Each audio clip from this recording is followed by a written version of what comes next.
at 5:34 p.m. Good evening and welcome to the May 18th, 2022 meeting of the City of Eugene Budget Committee.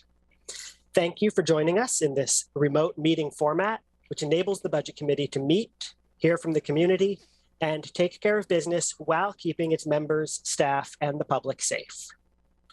I want to acknowledge the privilege of being able to participate in this meeting. I ask that all of us here tonight take a moment to reflect on the fact that not everyone in our community is able to join this process in the same way that we are, and ask us to consider as we do our work that the decisions we make here may have the most impact on some of the folks who are least able to attend. The window for public comment will be closing at 5:39 in 4 minutes. So if you wish to speak and haven't already done so, please raise your virtual hand or press *9 if you're joining by phone now. In the meantime, we are going to go ahead with our minutes approval from our last meeting. Our packet contained the minutes for the May 11th meeting. Did anyone have any recommended changes or comments? Seeing none, do I have a motion to approve those May 11th minutes? I move that we approve the May 11th Budget Committee minutes. Second. I have a motion from Eliza, seconded by Councilor Groves. All in favor?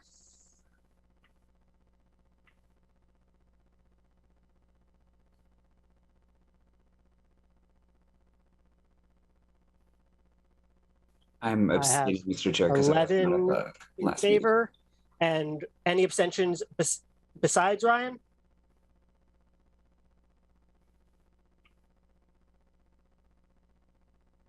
I believe that was 11 in favor, 1 abstention. Was anyone opposed?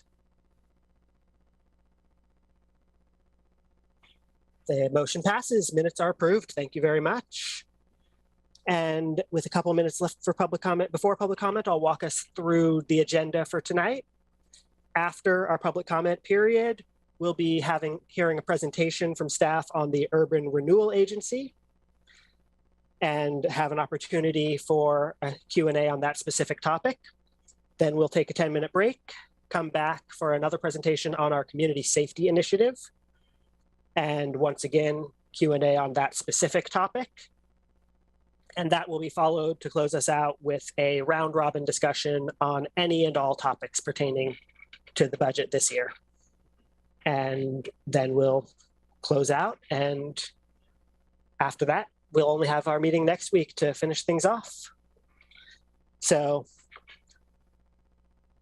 public comment is going to begin momentarily. I'm going to go ahead and read the way that works now. When we begin public comment on the FY23 proposed budget, this period will be for those wishing to make comment on the FY23 proposed budget. If you would like to speak during public comment, you must have virtually raised your hand or pressed *9 if joining by phone. The period to do so ends at 5:39 p.m., at which point the meeting moderator will unraise or disallow any requests to speak after that time. Each person will have 2.5 minutes to speak. There are 30 minutes allotted for public comment on the agenda. Depending on how many people we have signed up, in order to allow as many people as possible to speak, I do ask please be succinct in your comments. Although at the moment it looks like we'll probably be fine on that front. The meeting moderator will announce the next 2 speakers at a time. And when it is your turn, your name will be announced. You'll be promoted to panelist. Please preface your statement with your name, city of residence, and for Eugene residents, your ward if known. You'll have 2.5 minutes to comment. There would normally be lights on the timer, but I think we're using a workaround because we had a challenge with the timer. But we will have a timer on the screen to indicate where you're at. When your time concludes, the moderator will demote you to attendee and your microphone will be muted. If you connected via meeting and don't have connected to the meeting via phone and don't have the benefit of seeing the timer, please be aware that your microphone will be muted at the 2.5 minute mark. And it is now 5:39, so okay, I'll let our moderator take it away. Hello. I think we are going to use the existing budget timer. It'll just be a little bit more difficult to see than we would like. We have 2 people signed up for public comment so far. First, and how long are we leaving public comment sign up period open until? Generally, the agenda gives us 5 minutes after the meeting is called to order. So I think we're going ahead and closing the sign up now. And okay, thank you. I just wanted to double check. First, we'll have Jacob True, followed by Sean Shivers. Jacob, I promoted you to panelist. It may take a few seconds to get you over, and then please unmute yourself.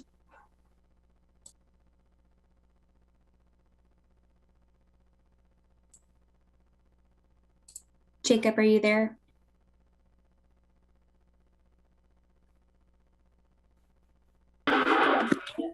I was muted.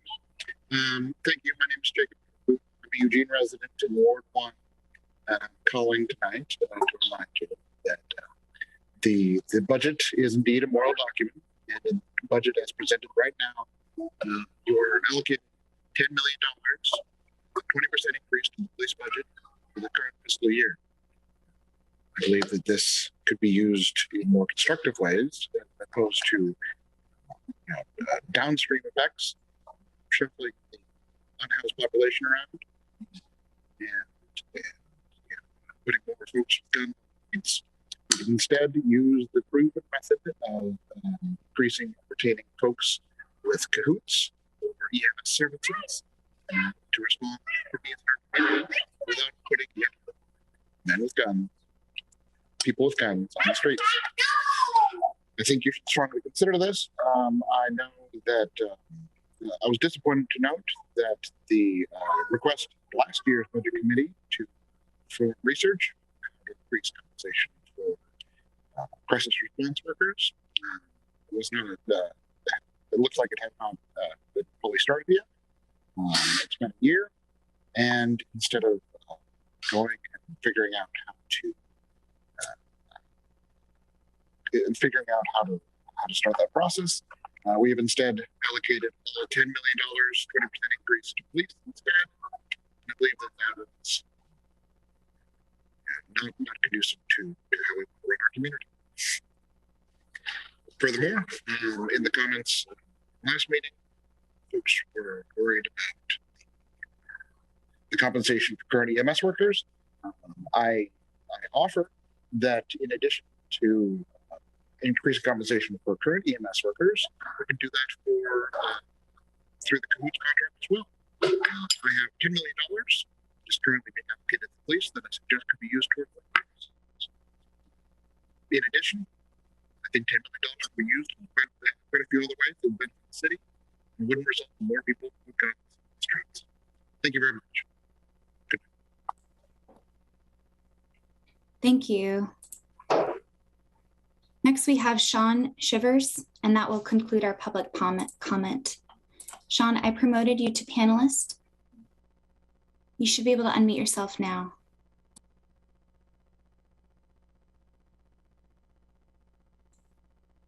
Can you all see me and hear me okay? Wonderful. It's lovely to see all of you. You might recognize me from a variety of places, including my role on the police commission. But the reason I am giving public comment today is not just because of the insights that I've gained on the commission, but because of the insights that I've gained working downtown at a drug treatment facility. Over the weekend, I've worked weekends alone for the last few weekends or with a single partner. It's part of our policy not to turn anybody away, even if they're not current clients, which means we have a lot of people experiencing distress who know that we're a safe place, that they can come and relax for a little while in our waiting room. Unfortunately, if they're experiencing significant distress, there's nothing I can do. I'm not trained for it. And I know enough not to call the police when they aren't being violent or dangerous or threatening in any way. Unfortunately, the couple of times that I've had to call cahoots in such a situation, it's taken a couple of hours for them to respond, long enough that my coworker at the time, who was not nearly as comfortable with somebody who is in an animated state, who rigorously insisted that I call the police and just solve the problem now. I managed to tell her not to do that, that it was okay, that we just had to be patient. But I can tell just from that interaction that investing in cahoots will, like the last public comment was saying, have a large downstream effect on the police as well, on EMS, on all of our service providers. And I know that one of the biggest barriers to wider adoption of cahoots is those response times. I have some concerns about any organization that grows too quickly and without much oversight, but I think it's time for cahoots to grow. It's time for it to grow into closer to what we need it to be. And thank you all, and I hope you all have a wonderful night. Thank you.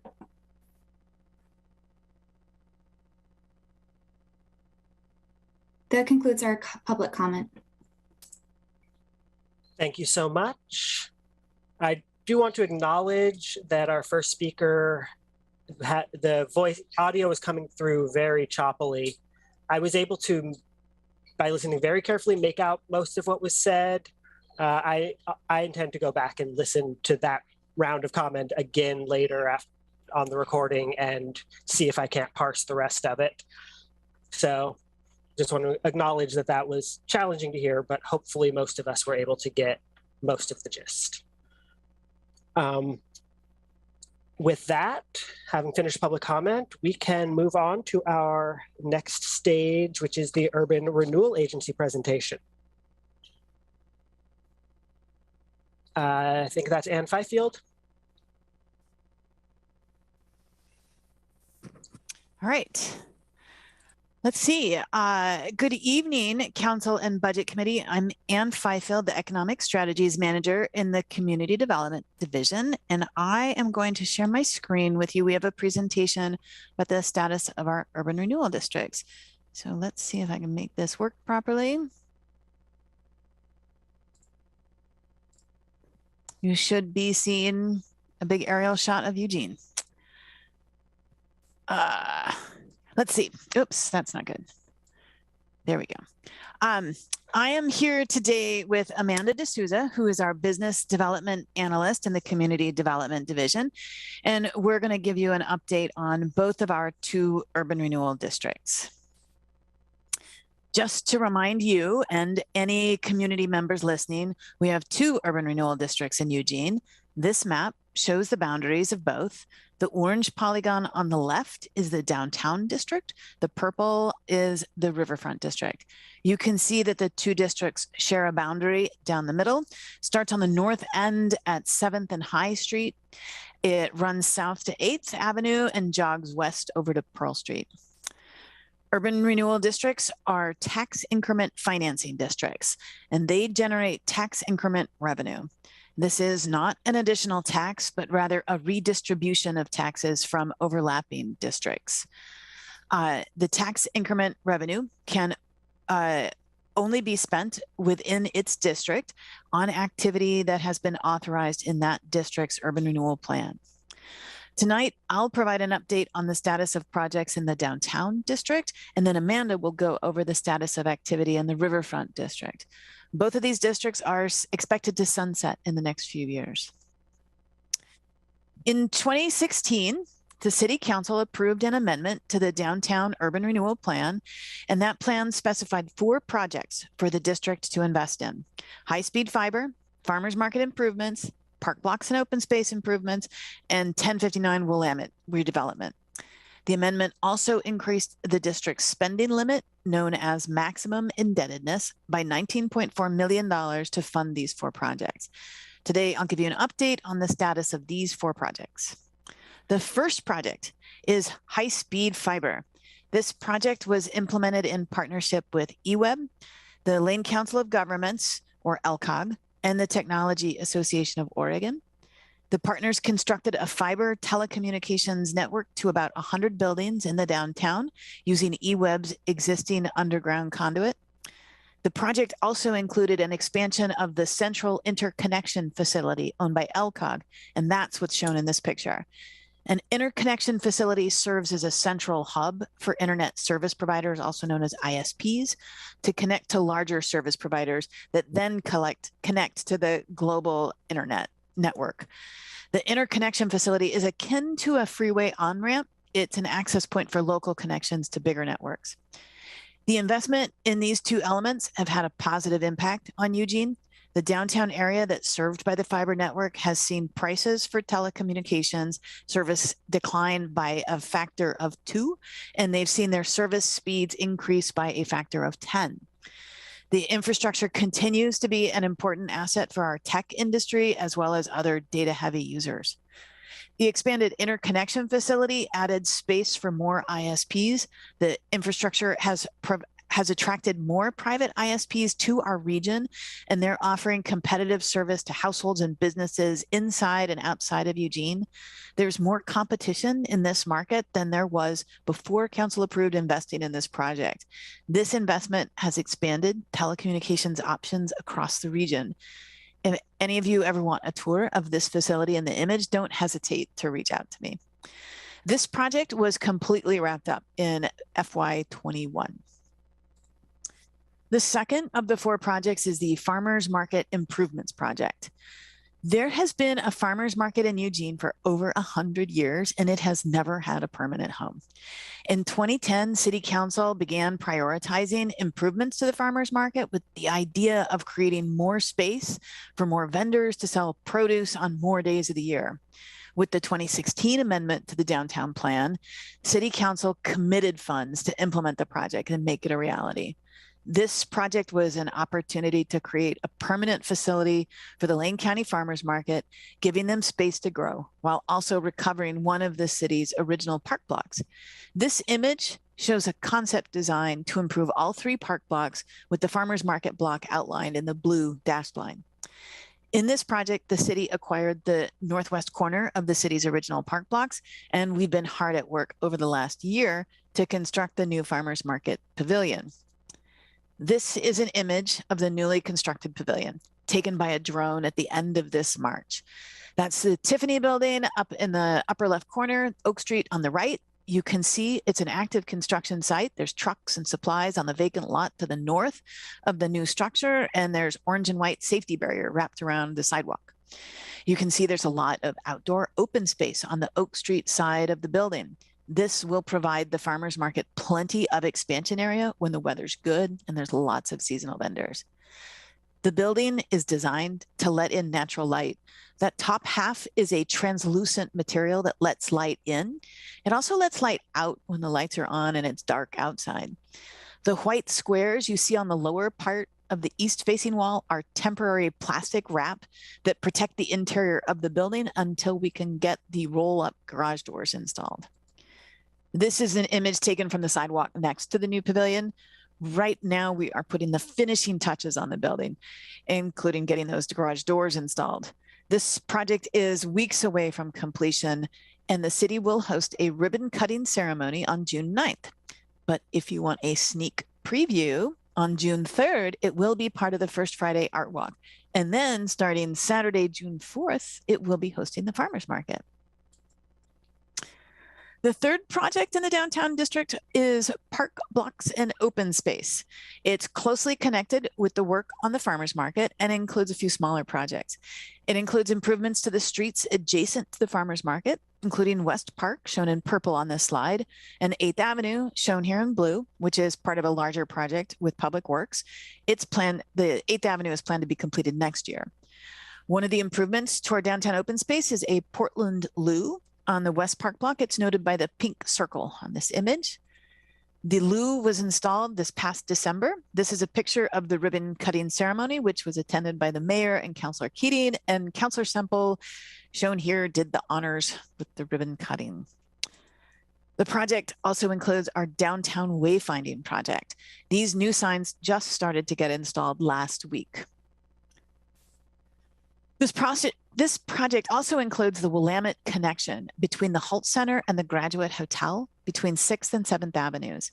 The work funded by the 2016 plan amendment is focused on the north entry.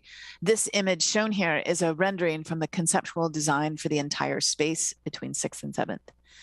These physical improvements will make it more inviting and easier for pedestrians to get from the north side of 6th Avenue to the downtown core. It's an opportunity to increase pedestrian activity to and from the downtown core, to the energy and the investment that's been going into the market district at the north end of downtown. The Willamette connection construction is underway right now, and we're hoping to get it wrapped up by early July. The fourth and final project funded by the Downtown Urban Renewal District is 1059 Willamette Street. This project is the former Lane Community College Downtown Center, and before that, it was a Montgomery Ward department store. The building has been vacant since 2013. There's been no activity at this centrally located site since that time. The city's moving forward to redevelop it into mixed income housing project using a mix of federal and local resources. We acquired the property from LCC using CDBG land bank funds. We went through a public solicitation process to find a private developer who will construct a mixed income housing development that achieves our goals to convert this vacant property into housing that's affordable to a mix of income levels. As part of the solicitation process, council made $700,000 of urban renewal funds to support the redevelopment. We've selected a development team led by DeChase Mixis, a local firm. This image is a preliminary rendering of their proposed development, which they've named the Montgomery. They plan to construct a 6-story building with 129 units. The building will have an active ground floor with commercial activity. This project will be unique for its mix of funding sources and its mix of income levels for the households in it. It will achieve a long-standing downtown goal of increasing housing units, and with an active down floor, it will bring people and activity to this block. We're working towards a 2025 completion date. The 4 projects in the Downtown Urban Renewal District are either completed or on their way to completion. 100% of tax increment funds available in the district have been allocated to those projects, and there are no funds left that have not been allocated. There's a small amount of funds that haven't been spent yet, but the funds have already been committed. The downtown district is set to sunset when the debt on the district is paid down. Given current increment revenue and the status of these projects, we expect that to occur in fiscal year 25. In the absence of any amendment to the plan, no additional projects can be implemented using tax increment revenue in the downtown district. In response to a council poll, staff are scheduled to bring 2 work sessions to council in June to discuss the topic of the future of the Urban Renewal District. And now I'll hand it over to Amanda D'Souza, and she'll talk about the status of projects in the Riverfront District. Thank you, Anne. So the Riverfront Urban Renewal District was created in 1985. It was last substantially amended in 2004, which also set the spending limit for the district at $34.8 million. Currently, the plan is set to sunset in June 2024, and eligible projects in this district include public improvements, land acquisition, and redevelopment support. Most of the Riverfront urban renewal efforts have focused on the redevelopment of the downtown Riverfront site, formerly UWEB's headquarters. Urban renewal has been the essential tool in realizing the community's vision of transforming this former utility yard into a new neighborhood, as captured in the 2010 UWEB Riverfront Master Plan. The agency purchased the 16-acre site in 2018 and has made significant investments to spur the site's redevelopment. Most of the work to date has focused on 4 elements: the park, infrastructure, housing development, and steam plant. I'll touch on those briefly, as well as a handful of unfinished business projects, ones that the agency board is scheduled to discuss at their upcoming work session. Much like the Farmers Market Pavilion, we're very excited to share that phase 1 of the Riverfront Park is nearing completion in the coming weeks. You'll have another chance to see urban renewal in action with the second ribbon cutting the day after the farmers market, June 10th at 10 a.m. This aerial, taken 2 weeks ago, shows the almost completed phase 1. This is the 3-acre linear park, which includes new walking and bike paths, stormwater treatment, native vegetation, and several new river overlooks. Majority of the park's budget was funded with urban renewal funds. Phase 2 of the park is the 1-acre urban plaza, currently the lawn shown on the right side of this photo. The plaza will be the heart of the downtown Riverfront neighborhood and will include features that transform it into a dynamic gathering space for people across the community. $2.1 million of urban renewal funding is allocated for the plaza in the FY23 budget, and last year the state approved $5 million for the project. The plaza is currently in the planning and design phase. Another key element nearing completion is the infrastructure needed to bring downtown to the river. Urban renewal funds were used to build out the street network, stormwater and wastewater systems, and utilities needed to serve the park and future development. Urban renewal funds have also been allocated for the 3 quiet zone crossings located in the Riverfront district. The city has completed the design for the crossings and acquired the manufactured gas plant, or MGP, property from EWEB, located next to the EWEB substation. We are now waiting on permit approval from the railroad before construction can begin.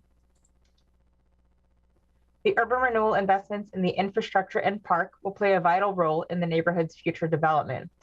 This development will be led by Atkins Dame, who in 2020 entered into a development agreement with the Urban Renewal Agency. Their planned multi-use concept includes hundreds of new housing units and new retail spaces. Overall, Atkins Dame will pay $11.1 million for the parcels. They closed on the first set of parcels last October, and 2 more closings are set to occur in the fall of this year and next year. Late last year, Atkins Dame submitted applications for the multi-unit property tax exemption, or MUPD program, for 3 of their projects, circled here in red. Council approved these applications in March, and when built, these projects will result in the creation of 381 new market rate units downtown.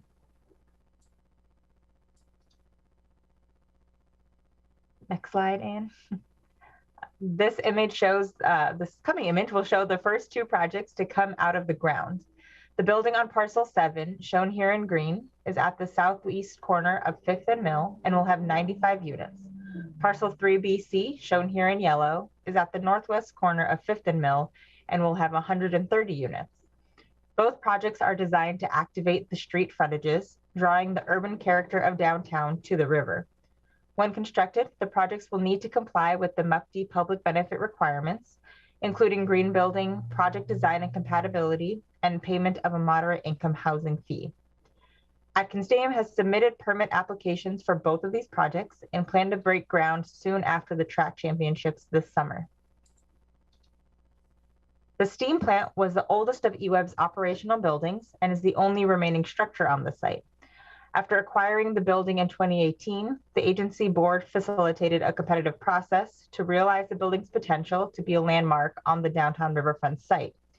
Through that process, the agency board selected a local development team that proposes to save and adaptively reuse the building, transforming it into a mixed-use center.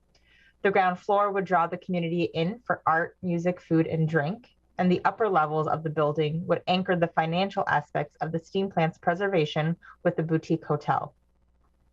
This past January, the agency board approved deal points for the proposed redevelopment, allocating $1.5 million of urban renewal funds to support the project. This is a new expenditure in the FY23 budget.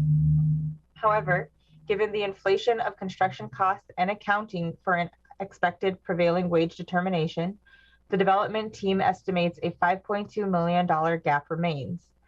Since the board took action in January, we learned the state opted not to allocate funding to the project, and staff is working with the development team to identify funding and strategies to cover the remaining funding gap. The steam plant's remaining gap is the first of what we're referring to as the Riverfront District's unfinished business items. These are items the agency board has previously discussed, but will need additional direction in order to move them forward. I'll briefly touch on these, and we'll be providing more information on them at the follow-up work session. The next unfinished business item is affordable housing. The northwest corner of Mill Street and 4th Avenue is reserved for an affordable housing project. Previous action by the agency board established that this project will be no less than 75 units of housing rented to households with income at or below 60% of area median income. As with all affordable housing, the project will need to be heavily subsidized in order to make it economically viable. Affordable housing subsidies often come from a combination of federal, state, and local sources, and the agency board will consider next steps for this project at their future work session, including whether or not to use urban renewal to support it. Finally, all of these projects I've talked about will significantly increase the amount of people needing to access the riverfront site. This includes both mobility options and parking. Currently, the concept plan incorporates parking for the private redevelopment, and on-street parking is anticipated to meet most of the standard daily visitor needs. However, on-street parking will not accommodate high demand periods like nights, weekends, and special events. And in addition, the steam plant parcel size is not sufficient to accommodate their anticipated parking needs for their planned redevelopment. In anticipation of this increase in visits, there's a need to explore and implement solutions for mobility options in the downtown riverfront, possibly including parking. This table summarizes how most of the urban renewal funds have been spent or allocated for projects in the riverfront district. We estimate that these urban renewal investments will spur 200 to 250 million of private development on the site. As we mentioned at the agency board tentatively scheduled work session on the Riverfront Urban Renewal District, will provide more information on the unfinished business items and the district's financial considerations, including how much funding is expected to remain after the sale of the riverfront parcels to Atkins Dame. I'll now hand it back to Anne to finish the presentation. Both urban renewal districts are wrapping up their work. As Amanda explained, there's some unfinished business in the Riverfront district, but we're putting the finishing touches on all the investments in the downtown district. In response to a council poll, we're bringing 2 work sessions to council in June. We're scheduled to discuss the future of the downtown district on the 13th and the Riverfront district on the 29th. In those sessions, we'll be prepared to answer questions about potential changes to the district plans. And we're also excited to formally open the Farmers Market Pavilion on June 9th and the Downtown Riverfront Park on June 10th. You're all invited to attend 2 ribbon cutting ceremonies. The events are opportunities to see how tax increment financing in an urban renewal district can be used to create vibrant public spaces. We're going to end our presentation here and take any questions you have. We also have Maurizio on hand in case you have any detailed budget questions. And I will stop sharing my screen. Thank you. Thank you so much. I really appreciate that presentation. And we are going to now open the floor for any committee members that have questions on that topic in particular. I'm seeing Councilor Syrett and Councilor Groves to start us off. Thank you, Chair. I don't have any particular questions. I really appreciate the presentation. It's really exciting to see the fruition of conversations we had years ago and tough decisions we made around the use of our urban renewal funds, and to see the Farmers Market Pavilion looking like it does, and the Riverfront Park coming into shape. It's super exciting. And then the other thing I wanted to say was wayfinding, finally. For those of you who don't know, it's probably been 8 years that we've been talking about wayfinding, and I never thought I would see the signs actually go up. So it only takes the fact that 20,000 people are going to come to town in a few months to finally get our wayfinding up, and I'm so happy to see that. So that was really why I raised my hand. Thank you. Thank you. Councilor Groves, followed by Councilor Clark. Thank you, Chair. I think this discussion we're going to have in the work sessions is very important. I actually wrote the poll asking that we talk about our 2 urban renewal districts. One is capped out, the other one's coming to its conclusion, as Anne mentioned. And thank you, staff, by the way, Anne and Amanda for the presentation.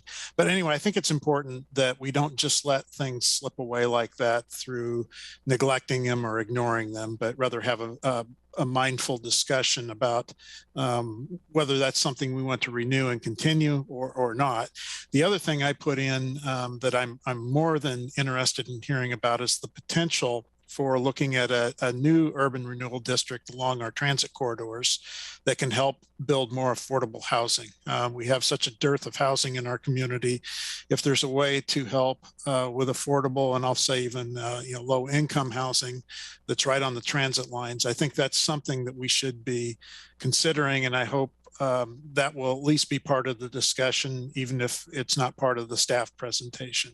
So that's another piece. I just wanted to let the budget committee know that at least this counselor is interested in it, but I've heard others say they are as well. So we'll see where that goes. And then the last thing I wanted to say, I'm just so pleased with some of the progress that we have made in our downtown and our riverfront. I mean, it's really helping to pull some things together. I mean, I think the farmers market was a home run. I'm really looking forward to seeing all these things come to fruition, and even some of the modifications to the entryway coming from the 5th Street area going into the downtown, and seeing how those improvements are made as well. I had the privilege of seeing that on a recent tour of the riverfront and then the downtown area. And the vision that I heard presented is exciting and something we should, I think, all be proud of. So thank you very much for your hard work, and look forward to continuing these discussions. Thank you. I've got Councillor Clark, followed by Catherine Ryan. Thank you. And I just wanted to say, in agreement with Councillor Groves, I'm one of those other councillors who has been talking about for a year and a half to 2 now, really, wanting to put out a poll on creating new urban renewal zones along 6th and 7th, and perhaps out portions of 99 or the first part. For the exact same reasons he mentioned, I've been waiting for the time frame to present itself with clear motions before starting the discussion at a council work session. So I'm hoping that we'll be able to do that soon. Thank you both for your presentations. Amanda, I just want to get clear on something you said, because I may have misinterpreted it. You talked about the district being paid off in full. Did you say 24? In 24, the Riverfront district is paid off in full? The district sunsets in 2024. And so how do we handle the 35 million you outlined at the end there if the district sunsets?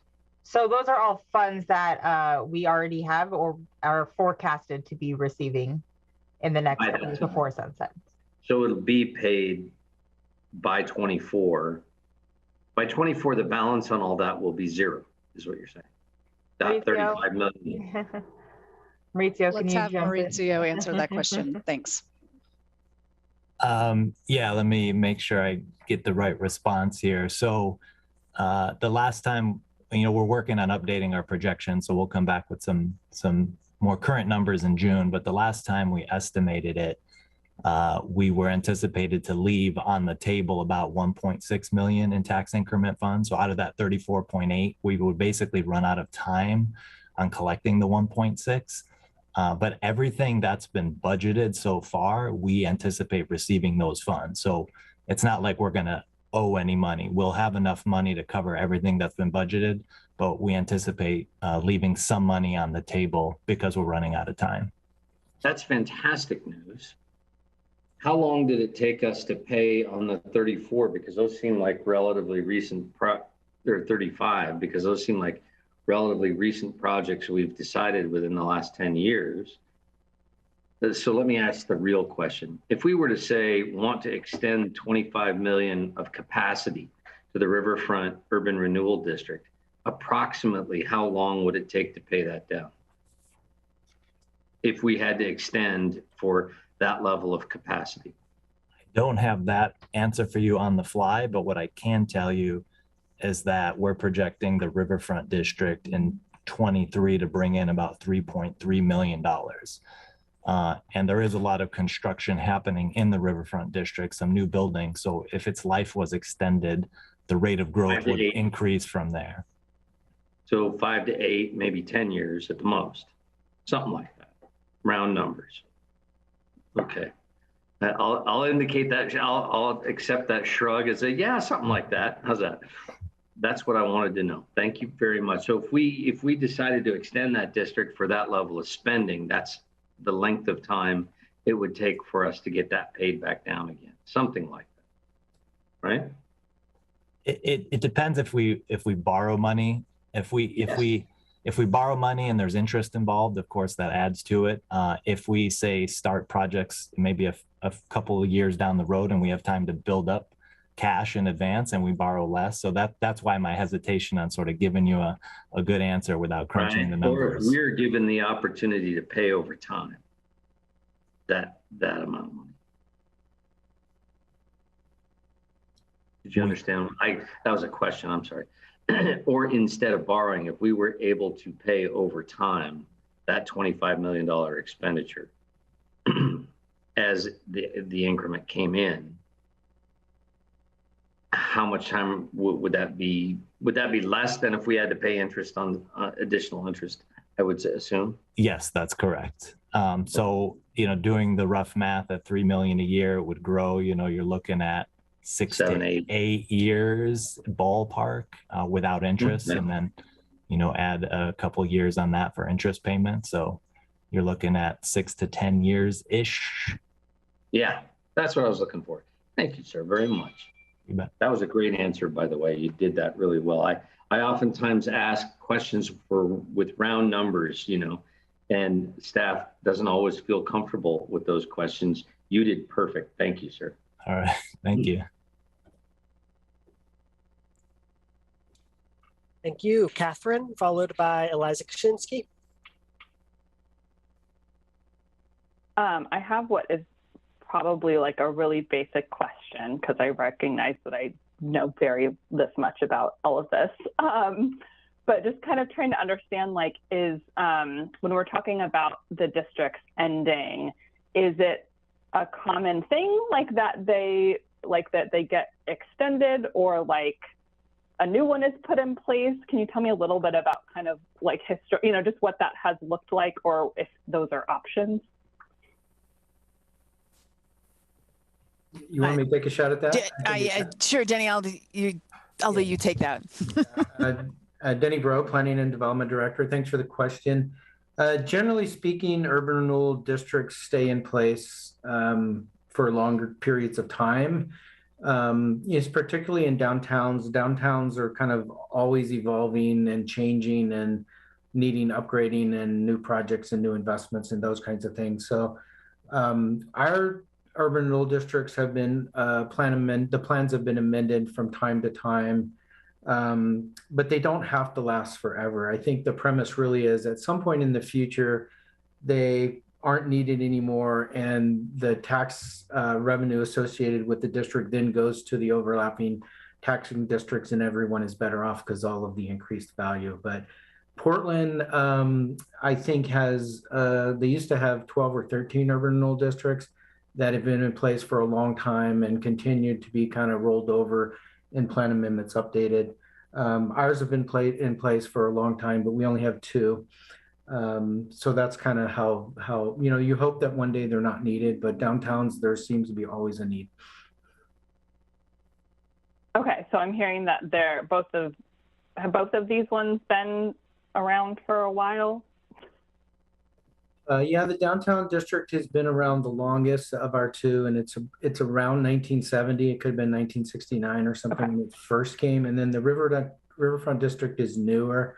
I think it started in 84, maybe. I don't know if anyone knows a better date than that, but 85. 85. Okay, cool. Thank you. Thank you, Eliza, and then Ryan Moore. I just wanted to make sure I understood correctly. You talked a little bit about some of the unfinished business. That is projects that were initially conceived of as part of the urban renewal for the Riverfront that with the funds that have been allocated so far won't get done. Is that correct? We don't have all the funding in place for them to be delivered today. So that's one of the topics we'll talk about is where those projects are at, what the needs are, and what agency board, so council acting as the agency board, wants to do to move them forward.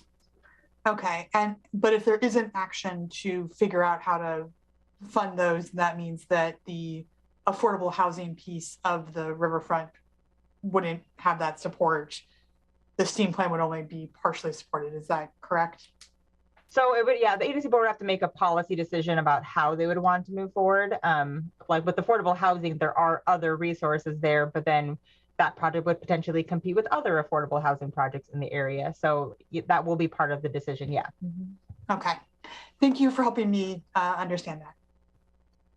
Oh, and the farmer's market is lovely. I get to walk past it every day, and it's really nice to see it.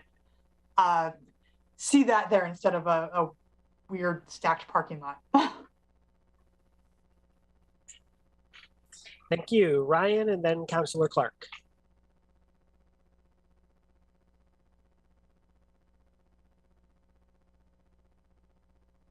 You're muted, Ryan.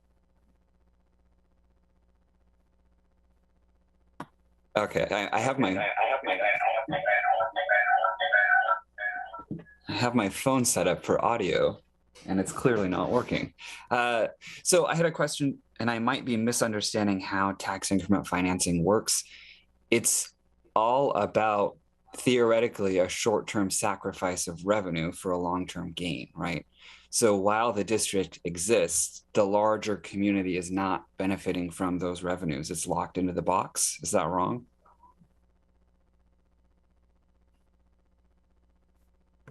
I'll answer that. Yes, it is right. It's a redirection of taxes received that go into the urban renewal districts. The city still receives the tax revenue. It just is directed towards downtown. In the case of an urban renewal district, you basically collect $1 worth of tax revenue. When it gets redistributed, if it were redistributed, the general fund would only get a portion of that dollar. So, there's a couple of ways always to look at that. One would be, we're getting money that would otherwise go to the county and the state school system and so forth. And all of that comes into Eugene, but it is limited to getting spent downtown within the districts. So it just kind of depends on how you look at it. Juggling audio inputs. Okay, so that being the case, considering what we just heard about the financial condition of the city, it seems like it would be tough to set up more urban renewal districts at this point, because we would, in some senses, be sacrificing short-term revenue, right? What happens when it gets set up? So a brand new district, when it gets set up, the base is frozen. So the city would continue to get the frozen base that we get right now. What it would then do is accumulate that tax revenue for, future projects in there. So it can be a investment stream, a revenue stream for something very specific. So if you want to build affordable housing, and this is a way to get the revenue to build affordable housing without taking away your current taxes. They just don't grow without going specifically to that investment. That's the simplest way I would look at it. I'm going to stop juggling audio inputs. Thank you for explaining. Thank you. And Councillor Clark. Thank you. I think the manager did an excellent job there, and I would only add, it's the building of the thing that you're using the tax increment financing to do that increases the value, that brings in more taxes tomorrow. And those more taxes that we wouldn't have got anyway come in for use in the district to pay back the borrowing we did to have the money to see the improvements in the first place. So it's borrowing from tomorrow's value in order to to do something specific that serves the public and increases the value of the region. That's the thinking in tax increment finance. I also wanted to connect a couple of other dots for budget committee members who haven't heard me rave on about this for this long a period of time to understand why I asked the questions I did. eWeb's administration building is for sale for $15 million. We could buy it, add 10 million to rejuvenate it to the sufficient level we need to be a city hall, and we'd have a 100,000 square foot city hall with no money out of the general fund. 17, 18 million we'd still have in facilities reserve to build a world-class navigation center for the homeless. And we could pay it off in 7 years without any money from the general fund at all. So that's why I'm asking the question. Thank you.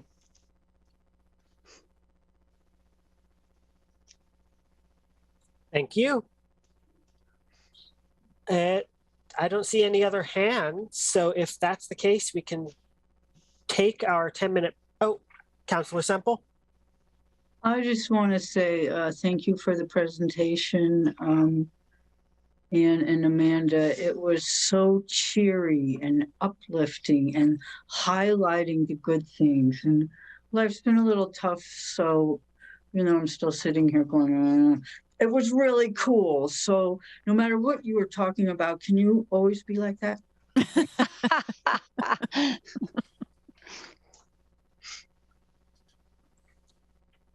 Thank you.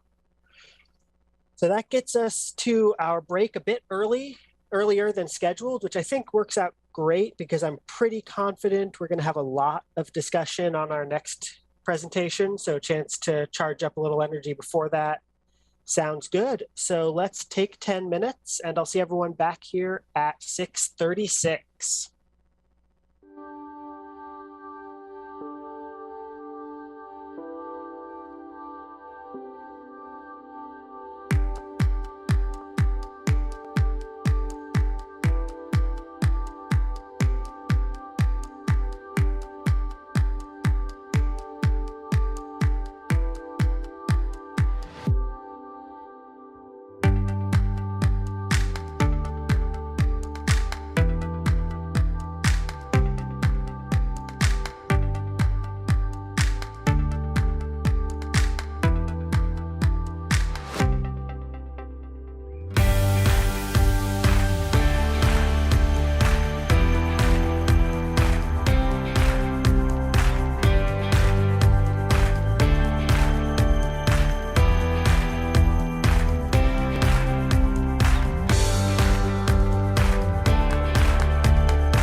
Our next agenda item is our Community Safety Initiative update presentation.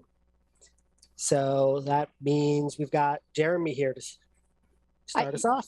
You know, before Jeremy starts off, I just want to introduce Jeremy to the Budget Committee. He's one of our newest staff members in the city manager's office, and we hired him to be our Community Safety Initiative manager. And so I don't know if he'll be quite as cheery as Amanda, because she's pretty hard to beat, but he's pretty darn cheery, and you might know him from his work with the Police Commission before. So we're really excited to have Jeremy here and on the team, and happy to have him here tonight. So thank you, Jeremy. Thank you, Sarah, for the intro. Yeah, I wasn't quite sure how I was going to introduce myself. I was kind of on the line of suggesting, you know, I'm one of the new Community Safety Initiative strategies that's being implemented. So like Sarah mentioned, I joined the team in December, and before then I was involved in the police oversight world through the Police Commission. So I'm going to start us off here by sharing this presentation. And let's see here. Is everybody seeing this? We can see it. You can see it. Thank you, Sarah. Okay. So we're going to go ahead and start off by looking really quickly at the agenda for this presentation. We're going to go through a CSI recap, and then through the CSI implementation, some of our current highlights. And then the fun part is we've got a Recreation Services Director and the two chiefs here to provide you a bit of an update on the strategies that they're implementing. And then we'll round it up by going back and doing an FY23 proposed budget review or overview. So with that, I'll go ahead and move forward here. So, you know, I'm going to go off script just a little bit because, and you couldn't help but notice today as I was looking at this, that when you look at the community safety system, you can see how it's broken up into 8 pieces, and that's how council had kind of looked at figuring out the balance years ago in 2018. And as we go through the presentation, you will see areas where, for example, there's a pie chart, and it combines certain areas such as police and 911 are kind of in one section, and alternative response is actually in fire and police and other worlds. And so jail services will kind of fall within municipal court. And so just FYI, if there's any confusion about that, please don't hesitate to ask. I would ask that we're going to have time for questions in the end. And also wanted to mention that there were questions in the last budget committee meeting specifically around cahoots. And we do plan to get to those questions as we go through the presentation as well. So with that said, the CSI was developed to respond to the community need for improved expanded community safety system. The initial service plan developed as part of the comprehensive approach to safety system included response, resolve, and prevention components. This was funded through a new payroll tax that went into effect on January 1 of 21, which is expected to ultimately generate $23.6 million annually to fund service system service as it is phased in. The pandemic has caused challenges with implementation and recruitment, but we are on track to collect the full amount of payroll tax in FY24. With the community engagement process, we had the community engagement process last year that has helped us evaluate and align the resources. So going back to the pinwheel and listening to the community. So moving on. So here, the services continue to be phased in as revenues stabilize. The payroll tax is coming into the first full year of its implementation, with revenues are coming in as anticipated, and we do look to be on track for that $23.6 million in FY24 that I'd mentioned before. Something else that was kind of fun this year is that council created 2 forms of oversight back in 2018 when they created the payroll tax ordinance. And so the community safe, to make sure that the dollars are spent in alignment with the ordinance. The Community Advisory Board completed their review, and the Moss Adams audit also was completed, and expenditures were confirmed and the dollars were spent in accordance with the ordinance. So that was good news and fun to report. With that, I do want to get back into the services, and this is where we have Craig Smith from Recreation, as well as the 2 chiefs to speak with you this evening. So with that, I'm going to move on to Craig. Are you out there, sir? I am. Am I heard? Sounds good. Yeah, thanks, Jeremy. So yes, I'm Craig Smith, and I've been working with the CSI specific to youth prevention since the get-go. So youth prevention has 2 program implementation strategies in FY22. First is the Youth Behavioral Inclusion Program that was initiated actually in FY21 when we hired our inclusion programmer. Well, inclusion is a word that gets used in a variety of contexts. So I want to make sure I explain the very specific context we use it with in therapeutic recreation services. You can go ahead and flip the slide. Thanks. So what the program includes is that we provide services in recreation to youth that need reasonable accommodations to be successful in the traditional community-based activities. This includes youth that are diagnosed or undiagnosed with behavioral, developmental, or emotional challenges. Youth are enrolled in our traditional programs, out-of-school programs, classes, and camps.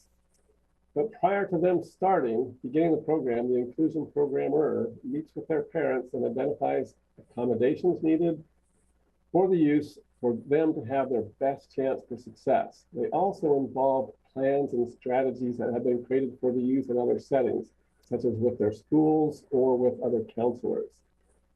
So the inclusion programmer then trains frontline staff on how to apply and manage such accommodations and the strategies that create a successful experience for those youth in our programs.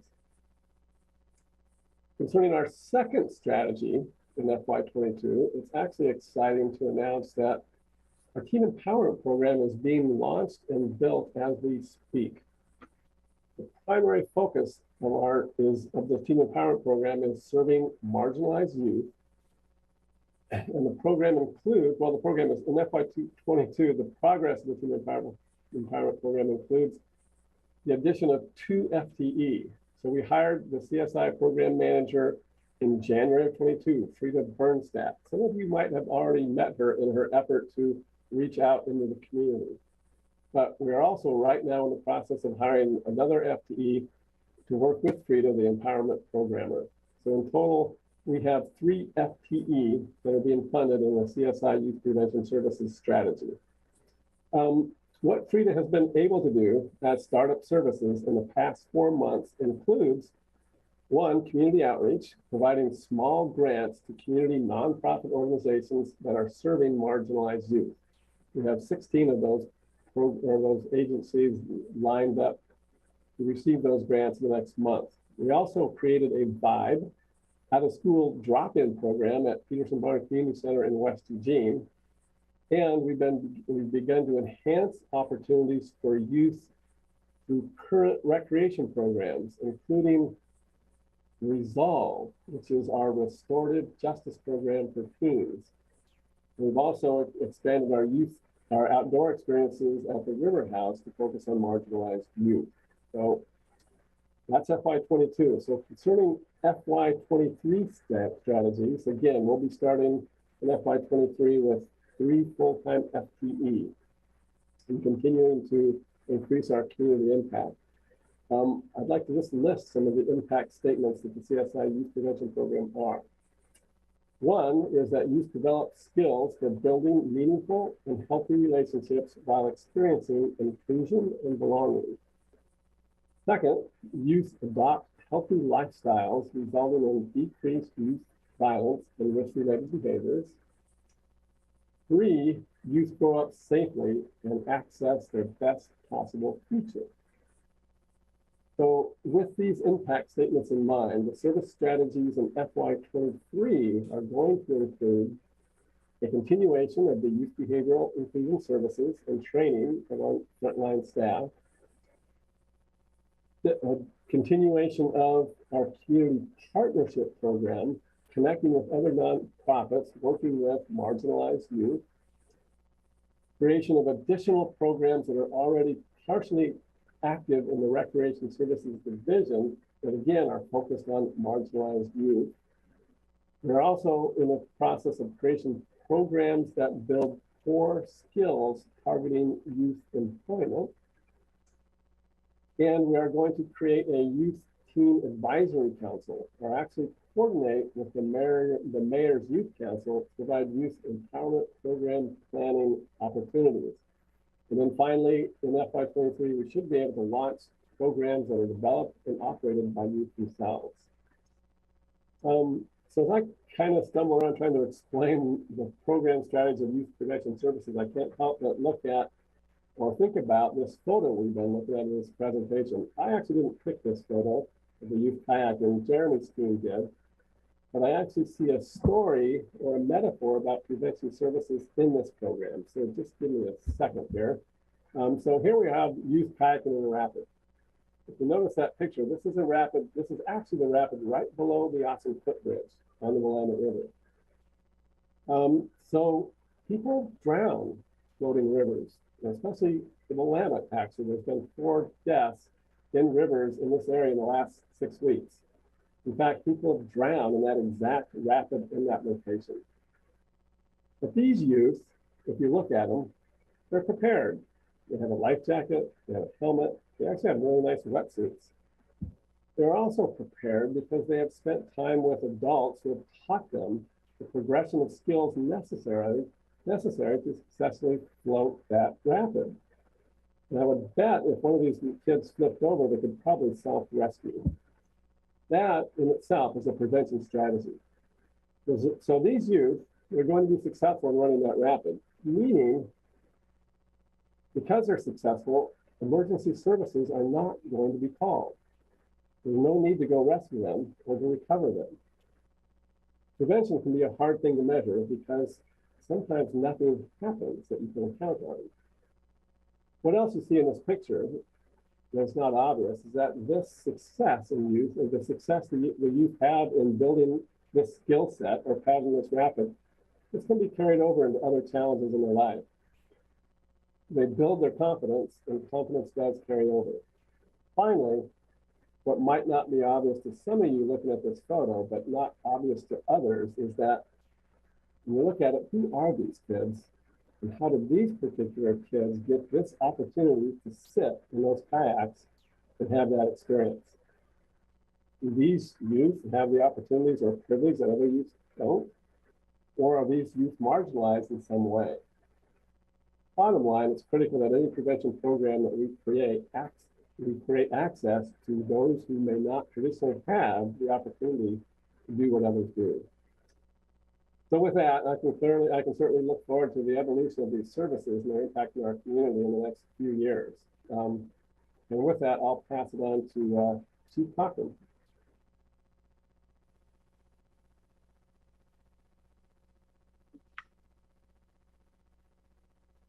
Hi, good evening, everybody. Hopefully you can see me. So I'm Scott Cochran. I'm here to talk about the CSI. I have 3 strategies that I'm going to talk about that we're dealing with or we're managing the money with. I want to start by saying thank you to the community for providing the vote on this. This is extremely helpful to all the emergency services, particularly fire and police. So we appreciate that. We are pretty stretched then, and so the resources that you've provided are pretty significant to help us out. The 3 areas that CSI is funding for us that are going to help us out is life safety inspector, the continuous quality improvement person, and the community response unit. So I'm going to go through each one of those for you. We're going to start with the life safety inspector. Before I kind of talk about specifically what the life safety inspector does, I'm going to talk a little bit about what we're doing now. So currently we have 6 deputy fire marshals in our fire marshal's office. They work between both the city of Springfield and Eugene, so you can imagine that they have quite the workload. Right now, what they do is primarily they do inspections on licensed facilities. So it'd be things such as hospitals and daycare providers, birthing centers, et cetera. They also do new construction plans. They work with the building officials and do all the new construction. They do quite a few fire inspection or fire investigations, and they provide a litany of fire or public education opportunities for our communities. In 2020, we had a consultant come in and look at both cities, Springfield and Eugene, and in a community risk assessment. And they identified that we had over 17,000 businesses that we were not conducting any inspections on between the 2 cities. Over 10,000 of those are occurring in the city of Eugene. So the problem with that is imagine many of these places are not only large industrial complexes or the buildings and facilities that you see at on Broadway, or if you see them at the Costco's and all that, but many of them are also facilities that are apartment complexes and hotels where people are sleeping. So the fact that we're not getting in there looking for life safety hazards has been pretty concerning. So this money is going to help with that quite a bit. We have just closed the final hiring process for that on Sunday, and we got quite a few applicants. So we're really looking forward to going through the hiring process with that. We actually think that we're going to have somebody in place before the end of June. So that's a good one. So moving on, we're going to go to the continuous quality improvement position. Most fire agencies or EMS agencies, particularly the size of Eugene Springfield, where we have well over 200 paramedics, have this continuous quality improvement position.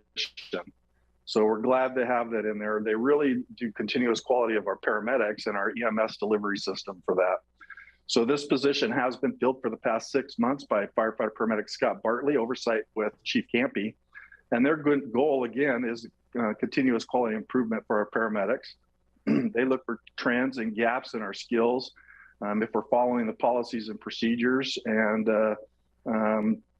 identifying where we can help and fix some of those things.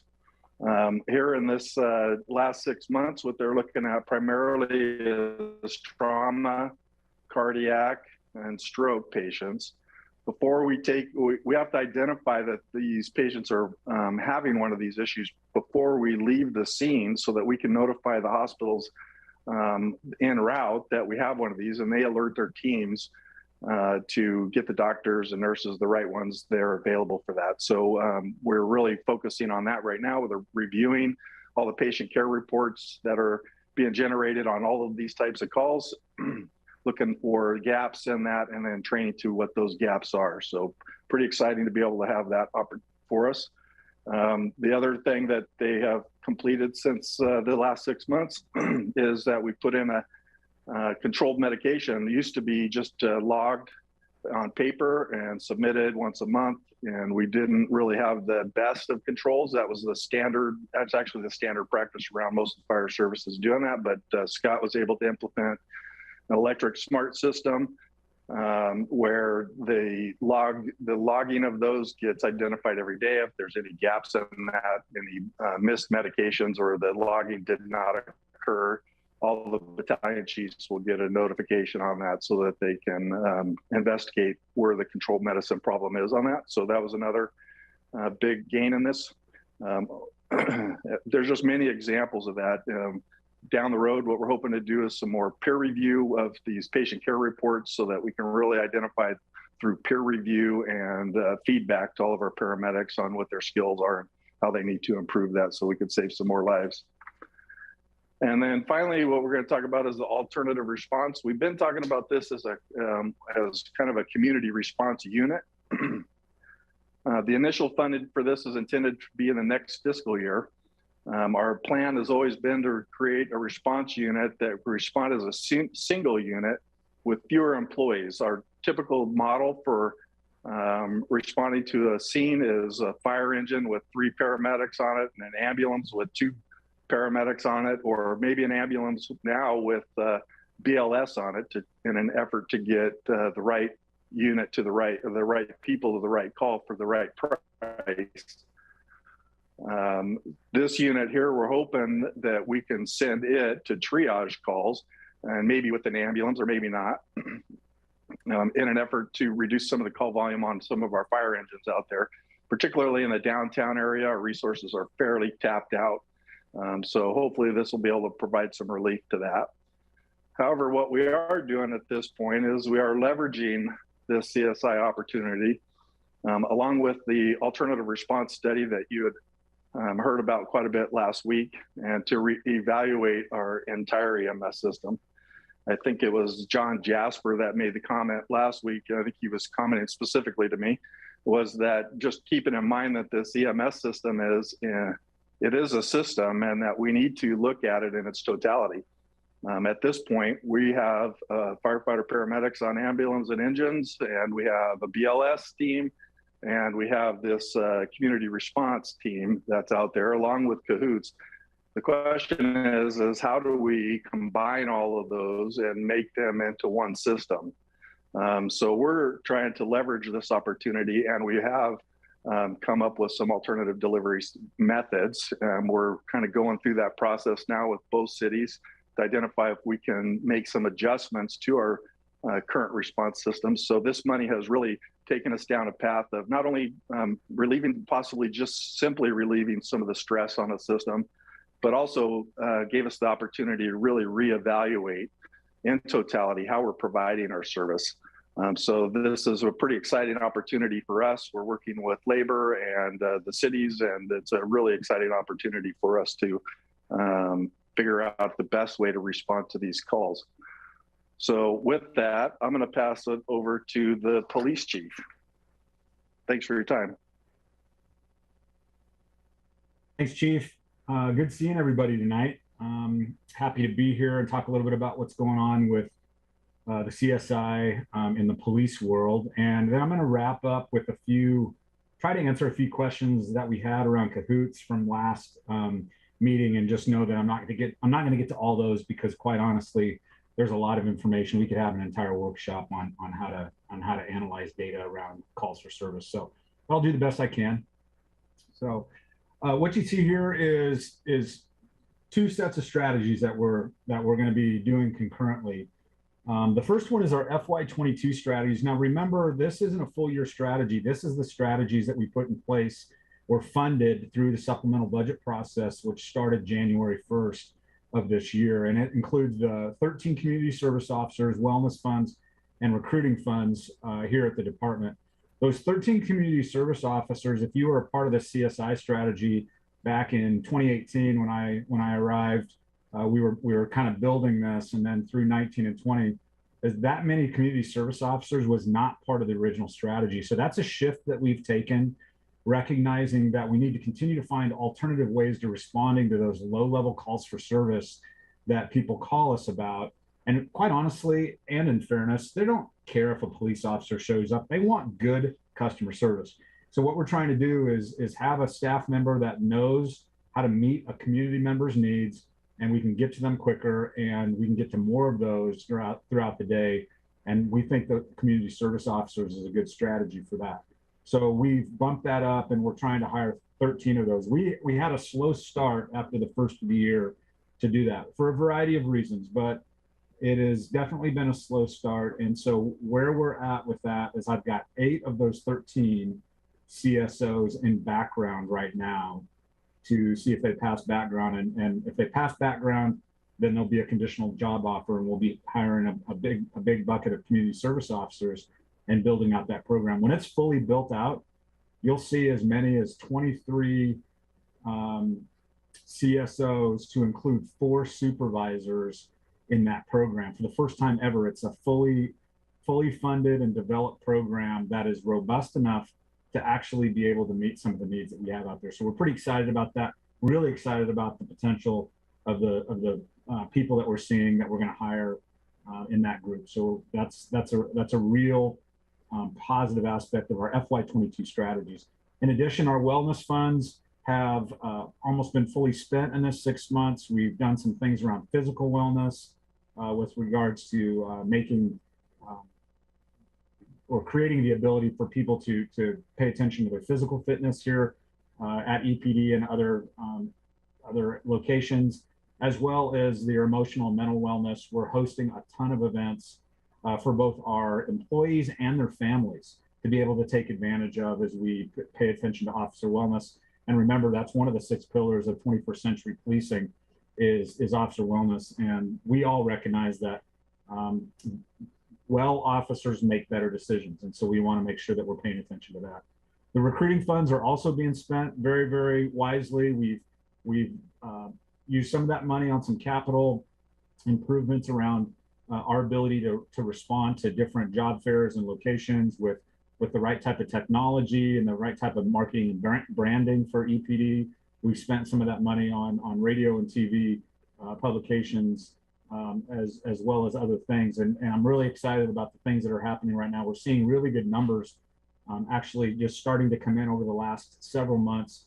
We're running a process about every 6 weeks for police officers trying to get back to full staffing. Back in 2019 and early 2020, we were fully staffed probably for the first time in the history of the department.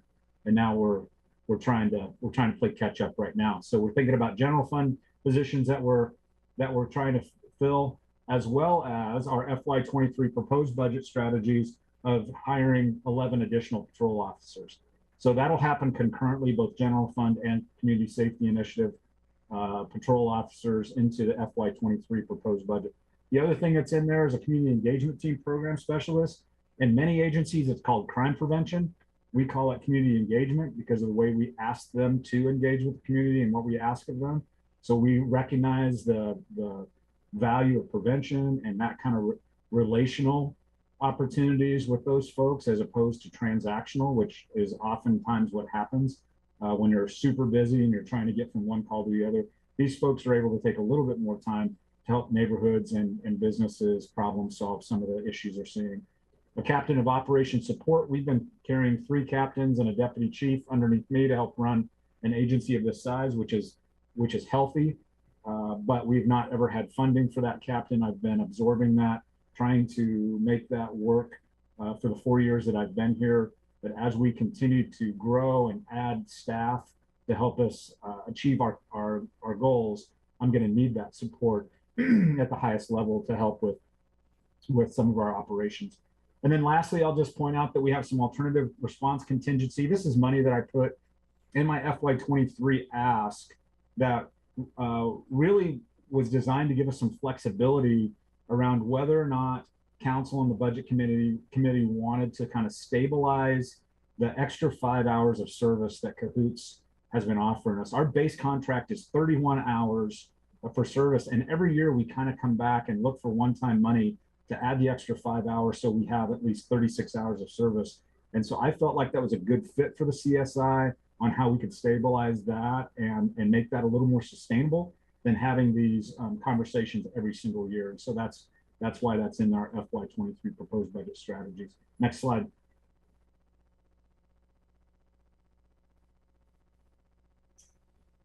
Here's where I'm going to just try and pick off a couple of these questions that I heard last week around this concept of Cahoots. The one thing I would say is that relationship is really strong.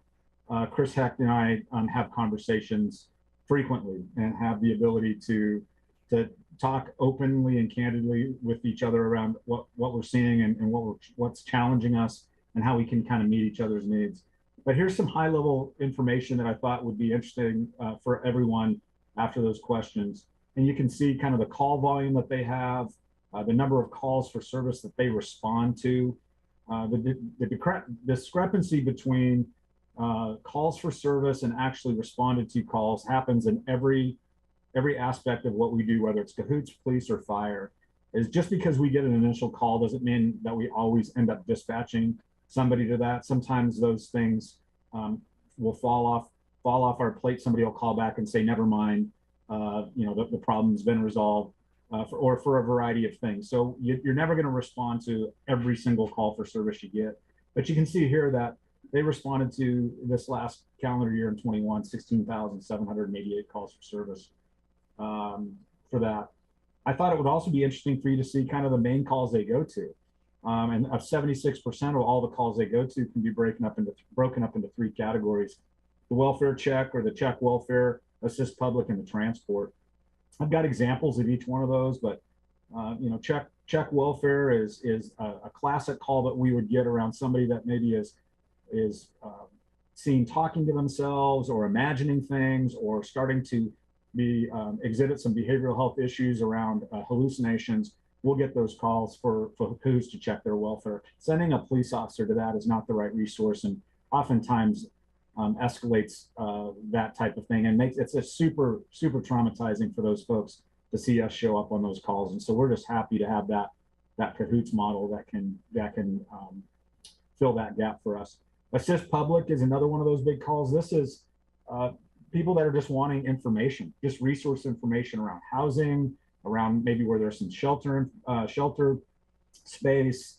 Really is a bucket of calls for them to go on just to provide information and resource. They may not even be doing any kind of crisis work or medical work. It may just be a resource for them just to better understand what their next decisions should be. And then lastly, the transport calls, about 10% of those. And this really is just transporting somebody from one point to another. This can be everything from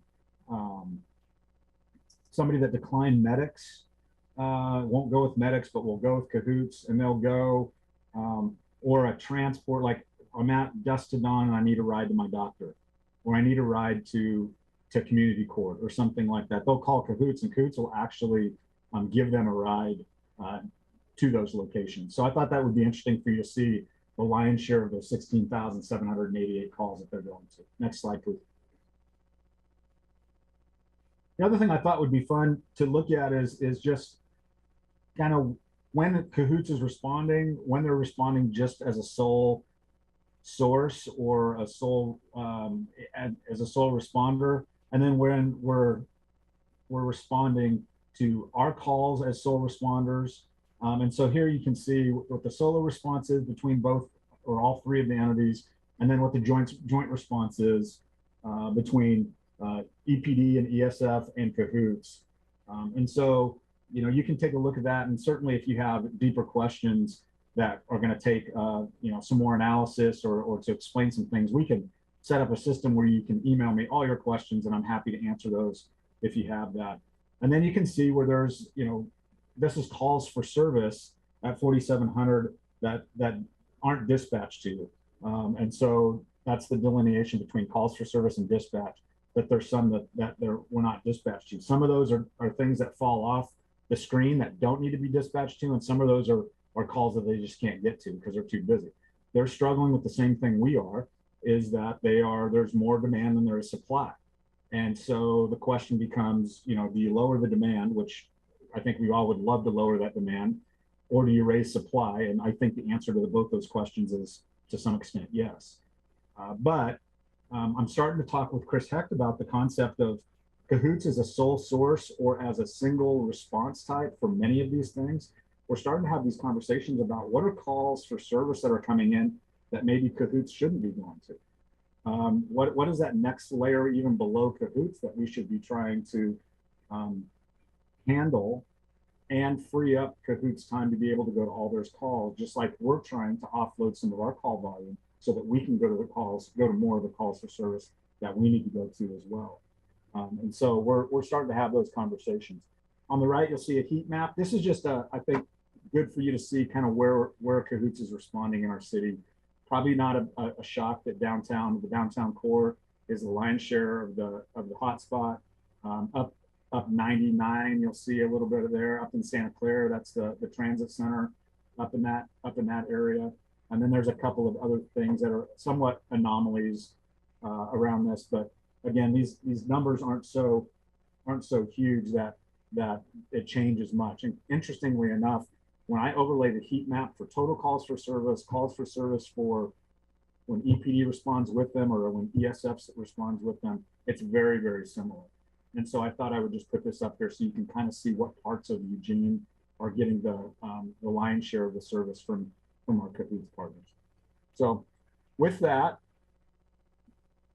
let me pass it back. Am I passing it back to you, Jeremy? Yes.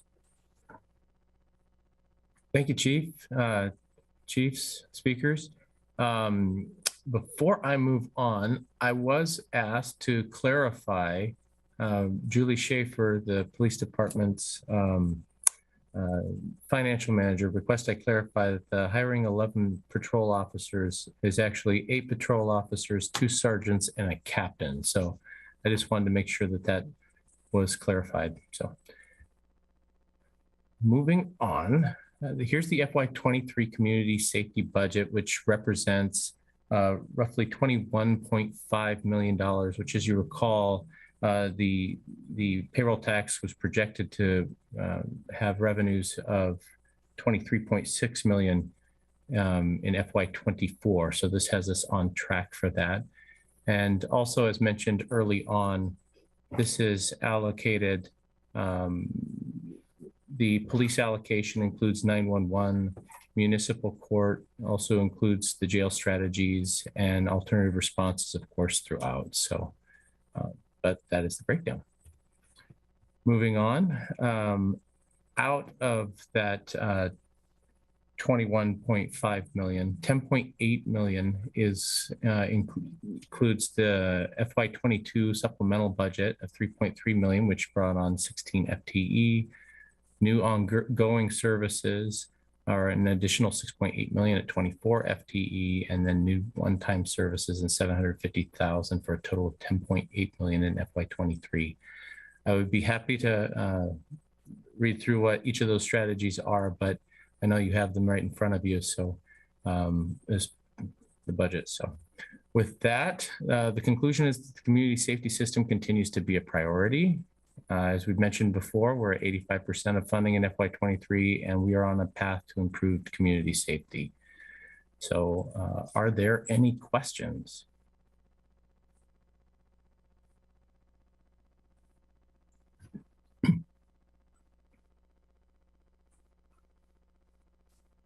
I'm looking for who wants to jump in first.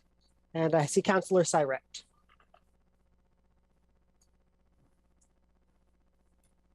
Thank you, Chair. Sorry, I have to open up my notes here. I don't have any questions. I'm just very pleased with the presentation and these allocations. And I especially want to call out the youth programming FTE. City manager, this seems to me like the first time we've had this level of staff dedicated to working with youth and kind of a permanent allocation. Is that your understanding, or if we had it in the past? It's been quite a long time. Yeah, I think Craig would probably have the history on that, but I think you're correct. Yeah.